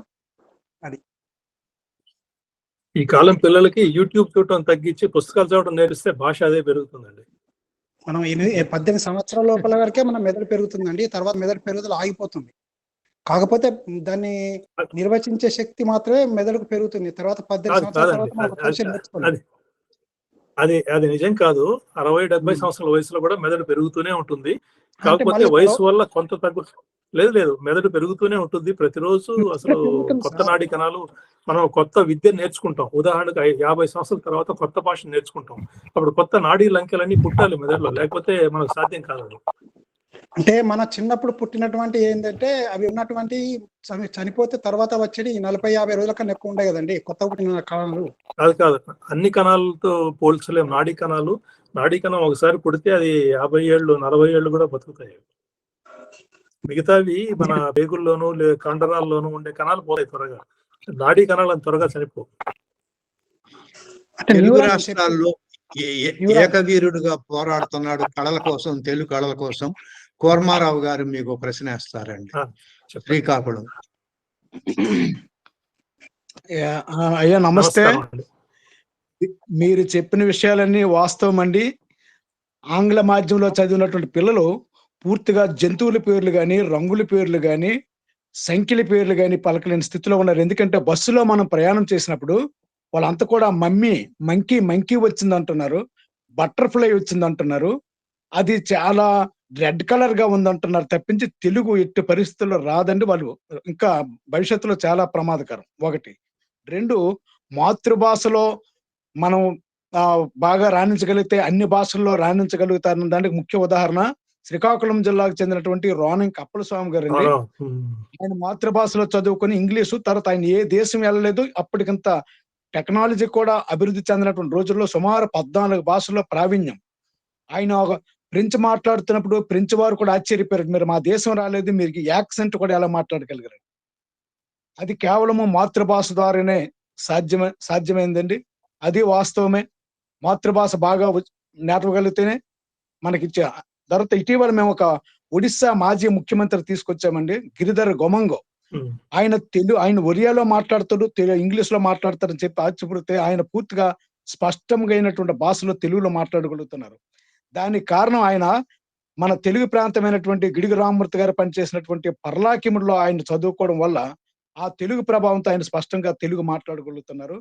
పరిసరాల ప్రభావము లేకపోతే నేర్చుకోవడం తాపత్రయం. కాబట్టి మీరు చెప్పినటువంటి విషయాలన్నీ వాస్తవం అండి. ముఖ్యంగా పిల్లలు ఆంగ్ల మాధ్యమం చదువుతున్న తప్పనిసరిగా తల్లిదండ్రులు వాళ్ళకి, మా పిల్లలు కూడా అలాగే నేర్పారు. రంగుల పేర్లు, తర్వాత సంఖ్యల పేర్లు, తర్వాత జంతువుల పేర్లు అన్ని కూడా, చెట్ల పేరు కూడా వాళ్ళు చెప్పడం లేదండి. ఇది వేప చెట్టు, లేకపోతే రావి చెట్టు, మర్రి చెట్టు ఇటువంటి కూడా రావటం లేదు. అది చాలా ప్రమాదకరం అండి. మీరు అన్నట్టు 100 ఏళ్లలో పూర్తిగా భాష కనుమరుగయ్యే పరిస్థితి ఉంది. మంచి విషయాలు చెప్పారు, ధన్యవాదాలు. నమస్కారం. తెలుగమ్మ ముద్దు బిడ్డ ఇప్పుడు నాకు కనపడింది. బోడపాటి సృజన గారు మాట్లాడతారు. ఒక చిన్న కామెంట్ అండి. అంటే యూట్యూబ్ వీడియోలు చూపించద్దు అన్నారు. నేను కూడా మా పాపకి అసలు యూట్యూబ్ వీడియోలు, మా ఇంట్లో టీవీ కూడా లేదు. అవి అంటే పిల్లలకి మంచిది కాదని చెప్పి నేను పెట్టుకోలేదు. కానీ తెలుగు విషయంలో మాత్రం నాకు చాలా ఉపయోగపడింది. నేను మా పాప 3 ఏళ్ల నుంచి 10 ఏళ్ల వరకు ఢిల్లీలో ఉన్నాము. హైదరాబాద్ వచ్చిన తర్వాత కూడా ఇక్కడ తెలుగు నేర్చుకునే అవకాశం తక్కువ ఉంది. కానీ పిల్లలందరూ వీధిలో ఆడుకునేటప్పుడు కూడా ఇంగ్లీష్ లో మాట్లాడుతున్నారు. సో పాపకి హైదరాబాద్ నేర్పిద్దామని ఇక్కడికి వచ్చాం, తెలుగు నేర్పిద్దామని హైదరాబాద్ వచ్చాం, కానీ ఇక్కడ కూడా నేర్చుకునే అవకాశం కనిపించలేదు నాకు. ఇంకా రోజుకు 1 గంట సేపు తప్పనిసరిగా తెలుగు సినిమాలు చూపించి ఈ సంవత్సరం రోజుల్లో పాపకు తెలుగు బాగా మెరుగైంది ఆ సినిమాలు చూసి. అందుకని అప్పుడప్పుడు అలాంటివి కూడా మనం వాడాలేమో అనిపిస్తుంది. నేను పూర్తిగా యూట్యూబ్ అసలు చూపించొద్దని చెప్పడం లేదు. కాకపోతే యూట్యూబ్ లో ఉన్నది వ్యసనం చెందే అవకాశం అందులో ఉంది, వ్యసన పరులు అయ్యే అవకాశం ఉంది. కాబట్టి కొంచెం జాగ్రత్తగా ఉండాలని మాత్రమే చెప్తున్నానండి. కానీ చదవటం. ఇప్పుడు రంగనాయకులు గారికి నమస్కారం. నమస్కారం అండి. సభకు నమస్కారం. నాదొక విచిత్రమైన సమస్య, నా వ్యక్తిగత సమస్య మీకు ప్రశ్నగా. నేను 12వ తరగతి వరకు తెలుగు మాధ్యమంలోనే చదివాను. తర్వాత ఇంజనీరింగ్ కళాశాలకు వెళ్ళిపోయాను. అయితే ఎందువల్ల జరిగిందో తెలియట్లేదు. ఒక 2-3 విషయాలు చెప్తున్నాను. 12వ తరగతి దాకా చదివింది బాగా ఆకలింపై ఈనాటికి కూడా నా మెదడులో బాగా నిక్షిప్తమై ఉందండి. ఆ తర్వాత ఇంజనీరింగ్ కళాశాలలో చదివిన దాంట్లో చాలా కొద్ది మేరకు మాత్రమే నా మెదడులో నిక్షిప్తమై ఉంది, లేదా నాకు అందుబాటులో ఉంది. ఆ మధ్యలో ఒకసారి ఎంబీఏ లాంటి చదువులు చదువుదామని మొదలుపెట్టినా, ఏ చదువు చదువుదామని మొదలుపెట్టినా అది మెదడుకు ఎక్కలేదు. ఇంకొకటండి, ఇప్పుడు పుస్తకాలు నేను బాగా చదివేవాడిని, అచ్చులో పుస్తకాలు. ఈ మొబైల్ వచ్చాక, మొబైల్లో చదవటం మొదలు పెట్టాక ఇప్పుడు పుస్తకం చేతిలో పట్టుకుంటేనే చదవలేకపోతున్నాను, కానీ మొబైల్ ఏదన్నా ఇస్తే చదువుతున్నాను. వీటికి నా యొక్క మెదడుకు సంబంధించిన వ్యాధి ఏమిటో మీరు చెప్పాలి. వేరుగా మనం కలుద్దాం లేండి ఒకసారి. సరే, ఇంతకీ ఇలా ఎందుకు జరుగుతుంది అది అర్థం కావట్లేదు. ప్రస్తుతం నేనేమో కన్సల్టెంట్ గా అందరికి సలహాలు ఇస్తూ లోకాన్ని ఉద్ధరిస్తున్నాను, కానీ ఇది నా పరిస్థితి ఇది. ఎందువల్ల అలా జరుగుతుంది అనేది నాకు చాలా అది మనం ప్రత్యేకంగా మాట్లాడుకుందామని నేను వేరుగా చెప్తాను. అలాగేనండి, సంతోషం. ఇంకెవరైనా మాట్లాడొచ్చండి? అయ్యా, నా పేరు కిషోర్ గుమ్మడాల. రెండు విషయాలండి. తెలుగు పరిరక్షణకైతే నా వంతు నేను రోజు ప్రయత్నం చేస్తాను. నా కుటుంబ సభ్యులు అంటే నా భార్య, నా పిల్లలు ఎప్పుడైనా వ్యవహారిక భాషలో ఇంగ్లీష్ పదాలు వాడినప్పుడు వాళ్ళకి తప్పకుండా ఇది తెలుగు పదం, మీరు తెలుగు పదాన్ని వాడండి అని చెప్పి వాళ్ళైతే వాక్యం మాట్లాడారో ఇంగ్లీష్ పదంతో కూడిన వాక్యాన్ని పూర్తిగా తెలుగులోనే చెప్పిస్తున్నాను వాళ్ళతో ప్రతిసారి. అది ఏ సమయమైనా సరే, సమయంతో నిమిత్తం లేకుండా నాకు ఎప్పుడు వినిపించినా కూడా ఆ విధంగా నేను నా తెలుగు పరిరక్షించుకోవడానికి నా ప్రయత్నం చేస్తున్నాను. మరి బయట ప్రాంతంలో కావచ్చు, కార్యాలయంలో బయటికి వెళ్ళినప్పుడు కూడా ఖచ్చితంగా అన్ని తెలుగు పదాలే వాడుతున్నాను. అది నా వ్యక్తిగత అభిప్రాయం. తెలుగు పరిరక్షణకు నా వంతు నా ప్రయత్నం చేస్తాను.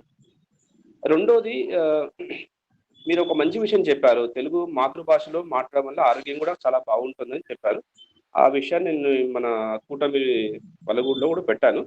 అది మనం ప్రజల్లోకి బలంగా తీసుకెళ్ళగలిగితే మాతృభాష పట్ల అందరూ ఆసక్తి చూపుతారని నేను అనుకుంటున్నాను. ఎందుకంటే ఈ రోజుల్లో చాలా మంది ఆరోగ్యం విషయంలో ఎన్నో రకాలుగా ప్రయత్నాలు చేస్తున్నారు ఆరోగ్యం కాపాడుకోవాలని. ఈ విషయం బలంగా తీసుకోవాలని నా అభిప్రాయం.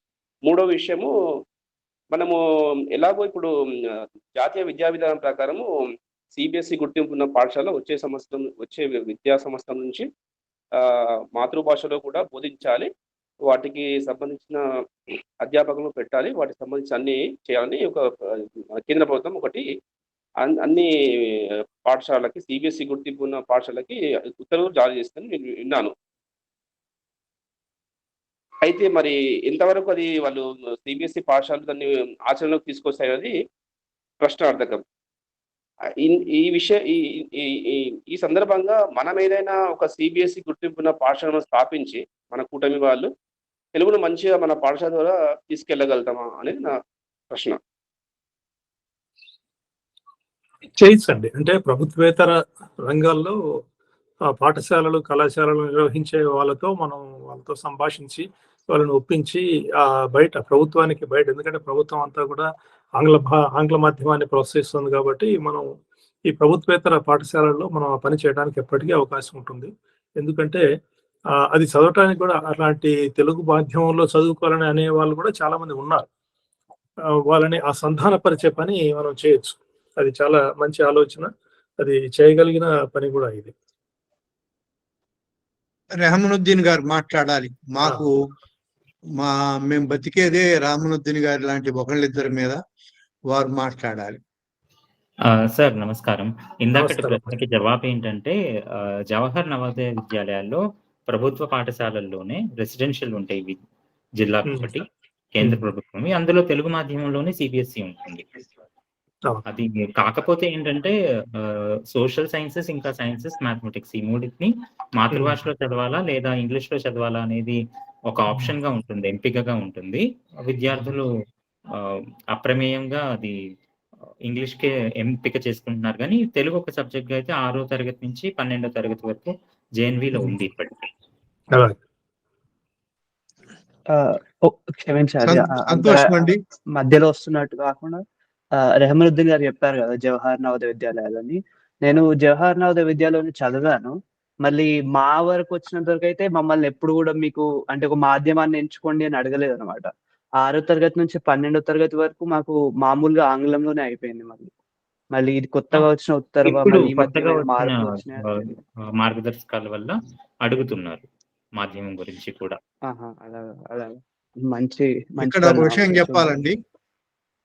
ఒక ప్రైవేట్ బడి ఒక ఆయన గారు బెజవాడలో నడుపుతున్నారు. చాలా ఏళ్ల నుంచి చాలా కట్టుదిట్టంగా మంచి తెలుగుతోటి పిల్లగాళ్ళందరూ రాణిస్తున్నారు. ఆ వివరాలు మన జిడుగు గారు చెప్తారు. ఆయన ఫోన్ నెంబర్ అయితే ఒకసారి మాట్లాడించాం కూడా మనం. ఆయన గారి దగ్గర కావాలని మీరు చేర్పించుకోవచ్చు. మీ పిల్లలకి మంచి భవిష్యత్తు ఉంటుంది.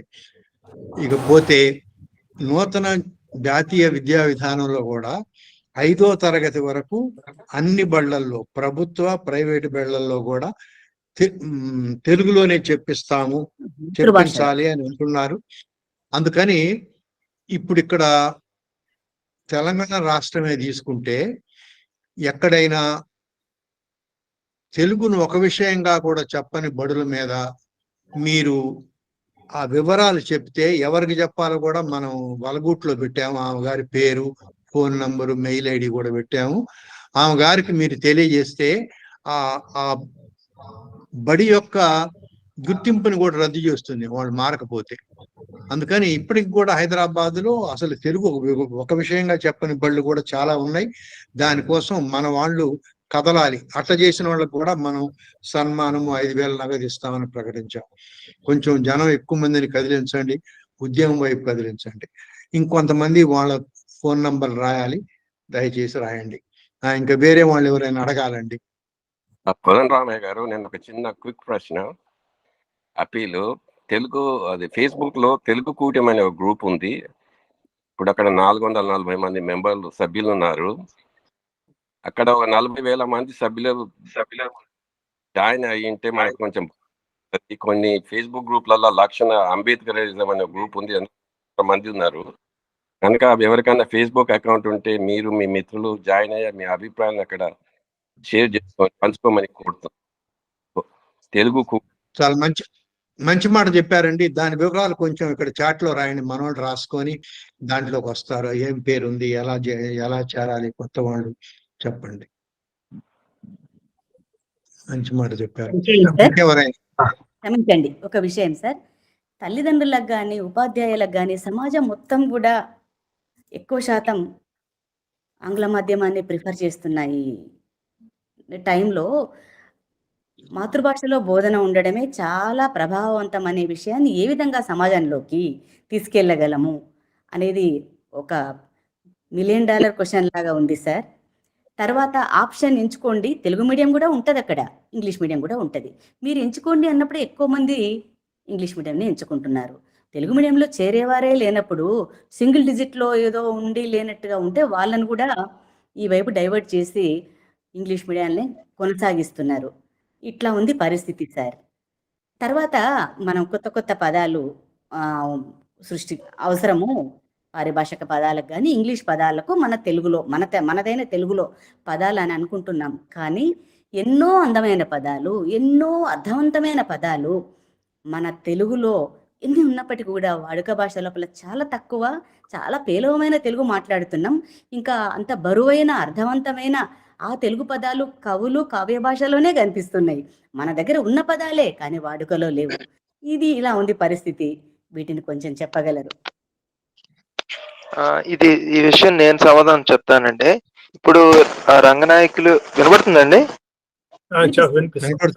అవును, రంగనాయకులు గారు అంత బాగా నిఘంటు అనేది తయారు చేశారు అంటే ఆయన డాక్టర్ చదువు, ఇంగ్లీషులో నుండే డాక్టర్ చదువు ఆయనకు బాగా అర్థమైంది కదా. అప్పుడు ఇంగ్లీష్ లో అది అర్థం కావడం బట్టే అతను అలాగా చేయగలిగారు. అంటే ఆయన మాట్లాడుతుంది ఏంటంటే పదాలు మార్చిస్తే సరిపోతుంది, నిఘంటువులు తయారు చేస్తే సరిపోతుంది అనేది కాదండి. అందరూ కలిసి కూర్చొని చెయ్యాలి. ఇప్పటికీ కూడా నేను చెప్తున్నాను, అందరూ డాక్టర్స్ ఉన్నారు కదా, వాళ్ళందరూ కూడా వాళ్ళకి అసలు డాక్టర్ అనేది అన్ని కూడా ఫారెన్ నుంచి చేస్తున్నారు. దాన్ని పట్టుకొని వచ్చేసి వీళ్ళు చదువుకొని వీళ్ళు వైద్యం చేస్తున్నారు. మీరు రోజు చూస్తున్నారు కదా, హోటల్లో తింటున్నారు కదా, గోబీ మంచూరియా అవన్నీ ఎలా చేస్తున్నారు తెలుసా? బేస్ మెటీరియల్ అంటారండి ఒకటి. ఆ బేస్ మెటీరియల్ ఒకటి తయారు చేసుకొని చేస్తున్నారు. అది కూడా ఫారెన్ నుంచి వచ్చిందే. ఇప్పుడు ఆయన మాట్లాడుతుంది ఏంటంటే సరస్వతీదేవి గురించి, విద్య గురించి.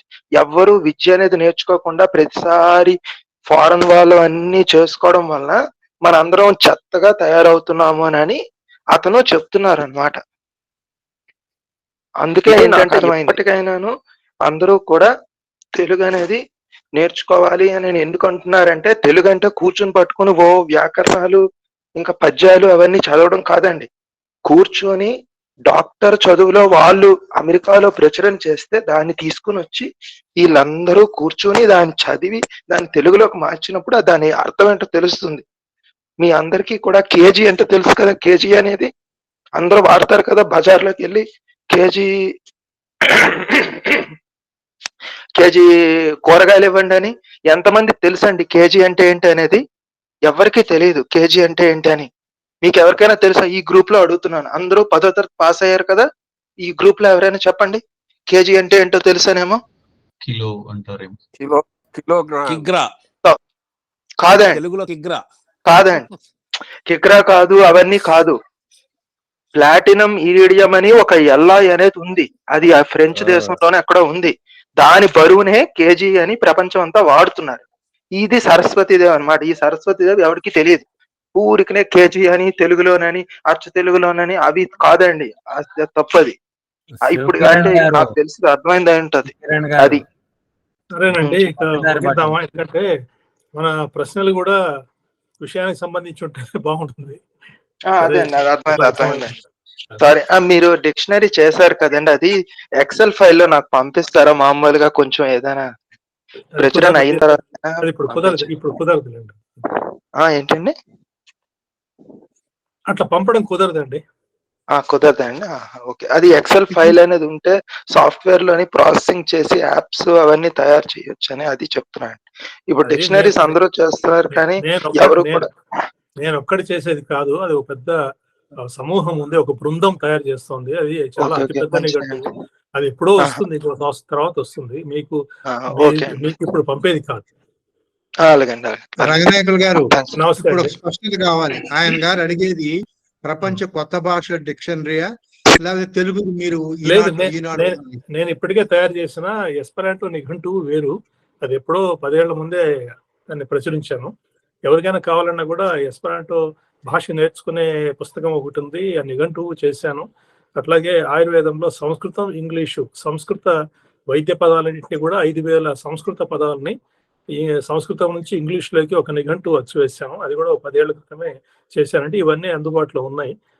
మేము చేస్తున్న తెలుగు నిఘంటువు ఇంకా సంవత్సరం తర్వాత విడుదల అవుతుంది. అది ఆన్లైన్, ఆఫ్లైన్ 2 చోట్ల ఉంటుంది. అంతర్జాలంలోనూ ఉంటుంది, పుస్తక రూపంలోనూ వస్తుంది. బహుశా ఆ నిఘంటువు విడుదలైన తర్వాత అప్పుడు మనం నిఘంటువు గురించి ఇంకోసారి మనం ఈ రచ్చబండలోనే మాట్లాడుకుందాం ప్రత్యేకంగా దాని గురించి. సంతోషం అండి. వ్యోమ నౌక ఒకటి వచ్చిందండి. ఈ వ్యోమ నౌక ఇస్రో మూర్తి గారు వచ్చారు. అయ్యా ఎగరండి. అయ్యా, అందరికీ నమస్కారం. తెలుగు బంధువులకి, తెలుగు మిత్రులకి, ఈరోజు మాట్లాడిన వారికి ధన్యవాదాలు. నేను ఒక ప్రకటన చేయడానికి వచ్చాను. కిందటి సంవత్సరం ఈ సైన్స్, టెక్నాలజీ, ఇంజనీరింగ్, మెడిసిన్ లో ప్రతి సంవత్సరం అవుతున్నట్టుగా నేను ఇంజనీర్గా ఉన్నాను స్పేస్లో. అందువల్ల ఆ రంగాల్లో అవుతున్నట్టుగా తెలుగులో కూడా ప్రతి ఏడాది నియతంగా ఒక కాన్ఫరెన్స్ జరగాలి అన్న ఉద్దేశంతో కిందటి సంవత్సరం ఫిబ్రవరి 21, 22 మాతృభాషా దినోత్సవం సందర్భంగా ఆంధ్ర యూనివర్సిటీలో చేసాం మొదటి సమావేశం. ఇప్పుడు రెండో సమావేశం ఎస్వి యూనివర్సిటీలో చేయాలని, నన్నయ్య యూనివర్సిటీలో చేయాలని చాలా ప్రయత్నించాం. సరే, ప్రస్తుత పరిస్థితుల్లో అవ్వలేదు. భీమవరము, పాలకోలుకి పక్కన పశ్చిమ గోదావరి జిల్లాలో ఉన్న పెనుగొండలో ఒక వాసవి కన్యకా పరమేశ్వరి డిగ్రీ కాలేజ్ ఉంది. అది నన్నయ్య యూనివర్సిటీ కింద ఉంది. వాళ్ళు ఈ తెలుగు సంపద అనే సంస్థ నన్నయ్య యూనివర్సిటీ ఆధ్వర్యంలో ఈ రేపు ఫిబ్రవరి 21, 22లో కాన్ఫరెన్స్ చేస్తున్నాం, తెలుగు భాషా ఉత్సవాలు. ఇది ఊరికే తెలుగు సాహిత్యం గురించి, కవిత్వం గురించి ఎక్కువ మాట్లాడడం కాకుండా తెలుగు భాష గురించి, ఆ భాష పరిరక్షణ గురించి, తెలుగు భాషకి సంస్కృతంలోంచి వచ్చిన తర్వాత కొత్త పదాలు తీసుకోవడం ఎలాగా, తర్వాత కంప్యూటర్ని తెలుగు పరిరక్షణకి, తెలుగు వ్యాప్తికి ఎలా వాడుకోవాలి, తెలుగు మీద, తెలుగు గురించి చేసిన పరిశోధన పత్రాల ప్రాముఖ్యం ఉంటుంది. సరే జనాన్ని ఆకట్టుకోవడం కోసం కొంతమంది కోసం ఒక సెషన్ 2 సెషన్స్ ప్యారలల్ గా ఉంటాయి. ఒక సెషన్ లో మామూలు కొంచెం ప్రాచీన సాహిత్యం అది ఇది ఉంటుంది. ఇవాళ ఇందాక గంట క్రితమే అది ఖాయమైంది. అందువల్ల పారుపల్లి వారికి అందరికీ ఇదే సభాముఖంగా ఆహ్వానం. వీలైనంత మంది ప్రత్యక్షంగా వచ్చి అక్కడ మీకు వసతి సౌకర్యాలన్నీ కల్పిస్తాం. చాలా సంతోషం అండి. ఈ అవకాశం కల్పించినందుకు కృతజ్ఞతలు. మీరు నన్ను అనుమతిస్తే నాకు 9 గంటలకు వేరే పని ఉంది, నాకు మళ్ళా వెళ్ళాలి. సరేనండి, సరే నేను మిగిలిన వాళ్ళతోటి కొనసాగిస్తాను 2 నిమిషాలు. నమస్కారం. నమస్కారం అండి. ముగిద్దామండి. కోదండరామయ్య గారు ఒక్క నిమిషం మనకుందాం. నాకు ఈ సమావేశం ఆయన రంగనాయకులు గారు వెళ్తానంటే వారికి సెలవు, వాళ్ళు వేరే సమావేశం ఉందంటున్నారు కనుక మనం ఒక్క 2 నిమిషాలు కొనసాగిద్దాం.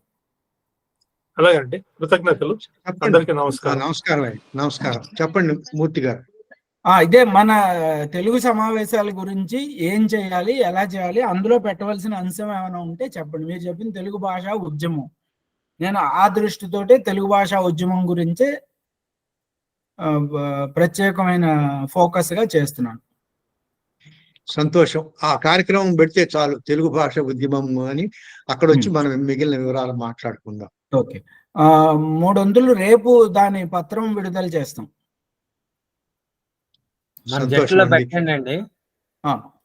పెడతాను, ఈ గ్రూప్ లో కూడా పెడతాను. అంచేత నా రిక్వెస్ట్, సారీ మళ్ళీ నా కోరిక ఏమిటంటే ఇందులో ఉన్న వాళ్ళందరూ వీలైనంత మంది రావడానికి ప్రయత్నించండి. అంతర్జాలంలో కూడా లింక్ ఉంటుంది. అయ్యా ఇంతకీ ఏ ఊళ్ళో అది? పెనుగొండలోనా?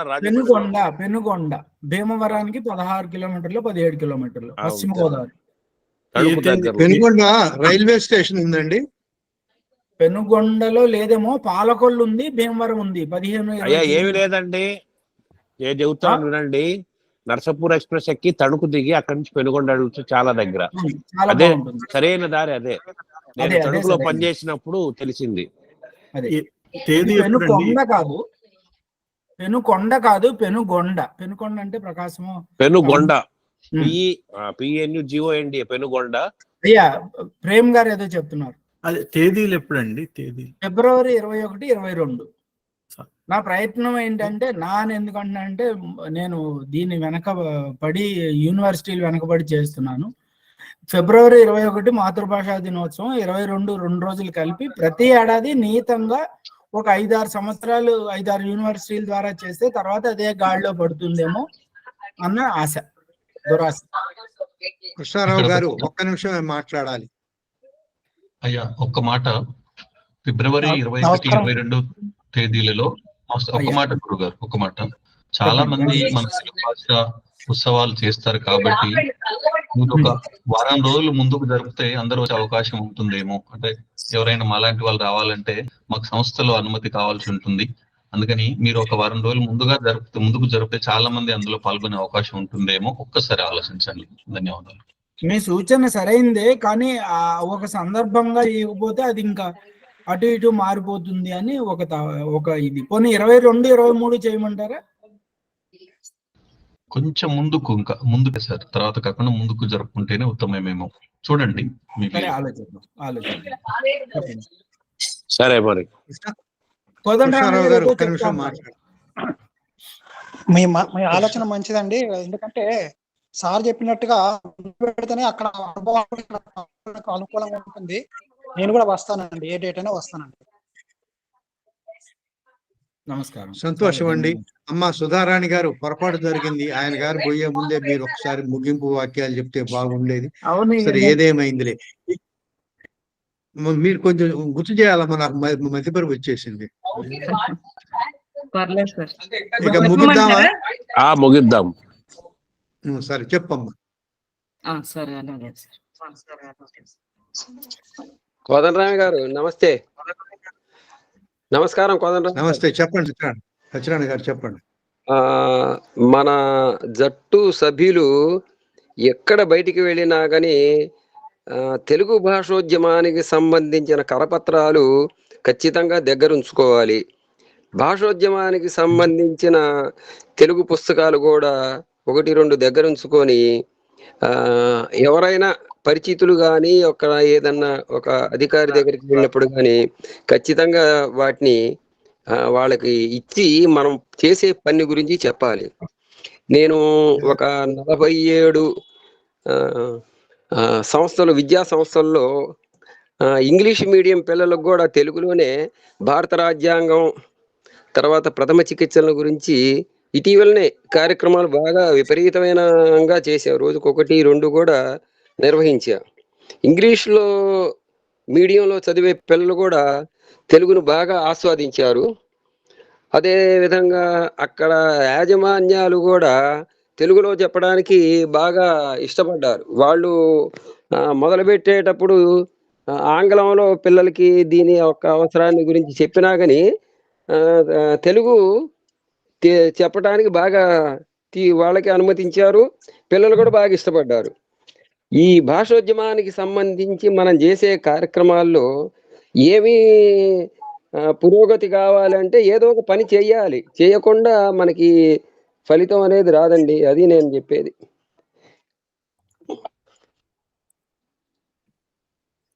నా ప్రతిస్పందన అయ్య గారు, మీ ఇలాంటి పుస్తకాలు ఏవైనా ఉంటే 50% నాకు ఒక్కొక్క కాపీ, అంటే ఒక్కొక్క విషయానికి సంబంధించిన ఒక్కొక్క పుస్తకం ఒక 20 కాపీలు పంపితే నేనే కొంటాను. నేను ఇక్కడ పంచడానికి, మా గ్రంథాలయంలో ఉంచడానికి నేను సిద్ధం సార్. 50% అన్ని ఇస్తే, ఇప్పుడు కోదండరామయ్య సార్ పుస్తకం ఒక 50%, అట్లాగే ముక్తేశ్వరరావు గారి పుస్తకం అట్లా ఒక 20 కాపీలు లేదా ఎక్కువ పంపినా నేను తీసుకొని ఇవ్వటానికి నేను సిద్ధం. గురువు గారు సంతోషం అండి. మన పుస్తకాలు వలగూట్లో పెట్టాం, దయచేసి చూడండి. అందులో మీకు నచ్చినవి చెప్తే ఇక్కడి నుంచి పంపించే ఏర్పాటు చేస్తాను. అయిపోయింది. అమ్మ సుధారాణి గారికి మొదలు పెట్టండి.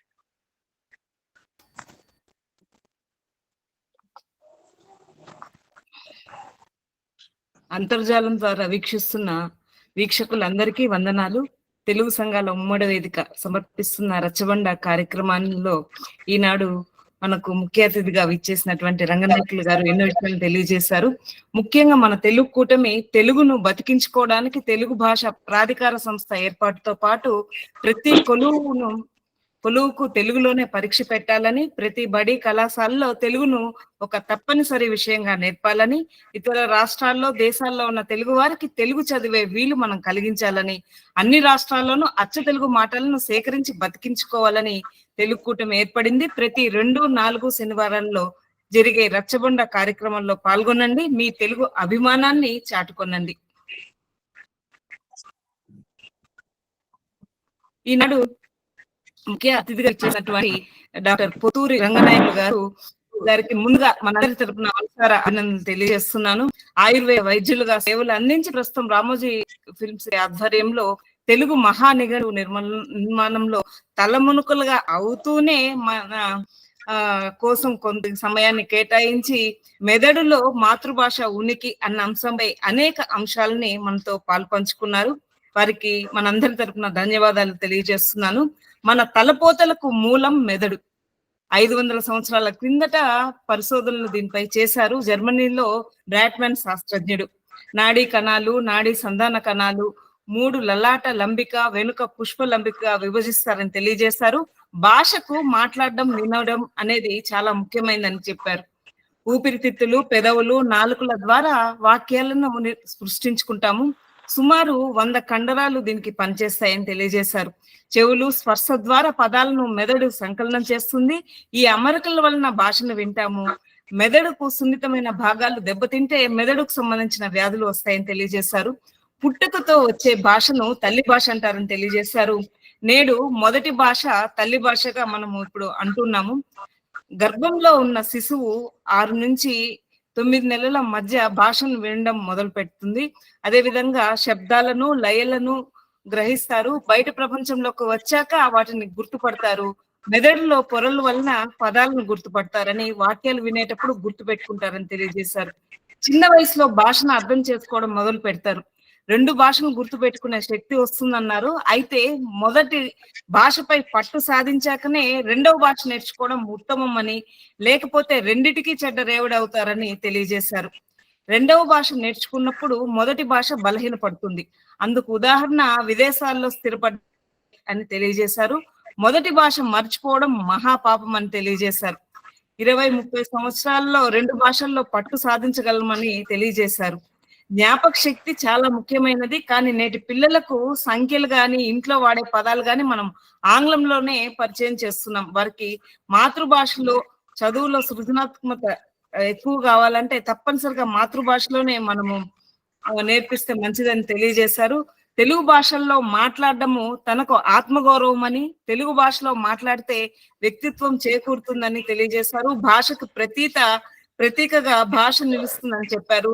జపనీయుల్ని మనం ఆదర్శంగా తీసుకోవాలని తెలియజేశారు. హైదరాబాద్ లో ఉన్నటువంటి దౌర్భాగ్యం ఏమంటే 30 సంవత్సరాలుగా ఇక్కడ స్థిరపడి ఉన్నా కూడా తెలుగు భాష రాకపోయినా కూడా మన్నిక చేసుకోగలుగుతారు. తెలుగు రాష్ట్రాల్లో చదువు రాని వాళ్ళు 1000 పదాలు మాట్లాడితే చదువుకున్న వారు 1000 ఆంగ్ల పదాలు వాడుతున్నారని చెప్పారు. ఇకపోతే ముగింపులో జేబులో పెట్టుకునే డిక్షనరీ రూపొందిస్తామని అన్నారు. త్వరగా అది రావాలని కోరుకుంటాము. తర్వాత రామోజీ ఆధ్వర్యంలో వీరు నిర్వహిస్తున్నటువంటి ఈ డిక్షనరీ తొందరగా అందరికీ అందుబాటులోకి రావాలని తెలియజేశారు. వారిని ఒక ప్రశ్నని అడగాలనుకున్నాను కానీ వెళ్ళిపోయారు. MBBS లో తెలుగు మీడియంలో వస్తే బాగుంటుందని అన్నారు. కానీ తెలుగు మీడియంలో చదివితే దానికి రెఫరెన్స్ బుక్స్ చాలా వరకు విదేశీ భాషల్లో ఉన్నాయన్నమాట. వాటికి ఏ మార్గము మీరు సూచిస్తారని అడగాలనుకున్నాను. తప్పకుండా ఫోన్ లో అడుగుతాను. ఇంతవరకు ఈ కార్యక్రమాన్ని వీక్షిస్తున్న మీ అందరికీ కూడా వందనాలు. ఇప్పుడు సుమారుగా చూస్తున్నాను 40 మంది దాకా ఉన్నారు. మీరందరూ కూడా ఈ 2-4వ శనివారంలో జరిగే రచ్చబండ కార్యక్రమంలో పాల్గొనండి. మీ భావాలను పంచుకోండి. ఇటువంటి కార్యక్రమాల్లో పాల్గొని మన తెలుగు భాషని మీరు ఇవ్వాలని మనస్ఫూర్తిగా కోరుకుంటున్నాను. ఈ కార్యక్రమం ఇంతటితో ముగిస్తున్నాము. నాకు ఈ అవకాశాన్ని ఇచ్చినటువంటి అధ్యక్షులు కోదండరామయ్య గారికి మరొకసారి ధన్యవాదాలు తెలియజేస్తున్నాను. నమస్తే. జై హో తెలుగు.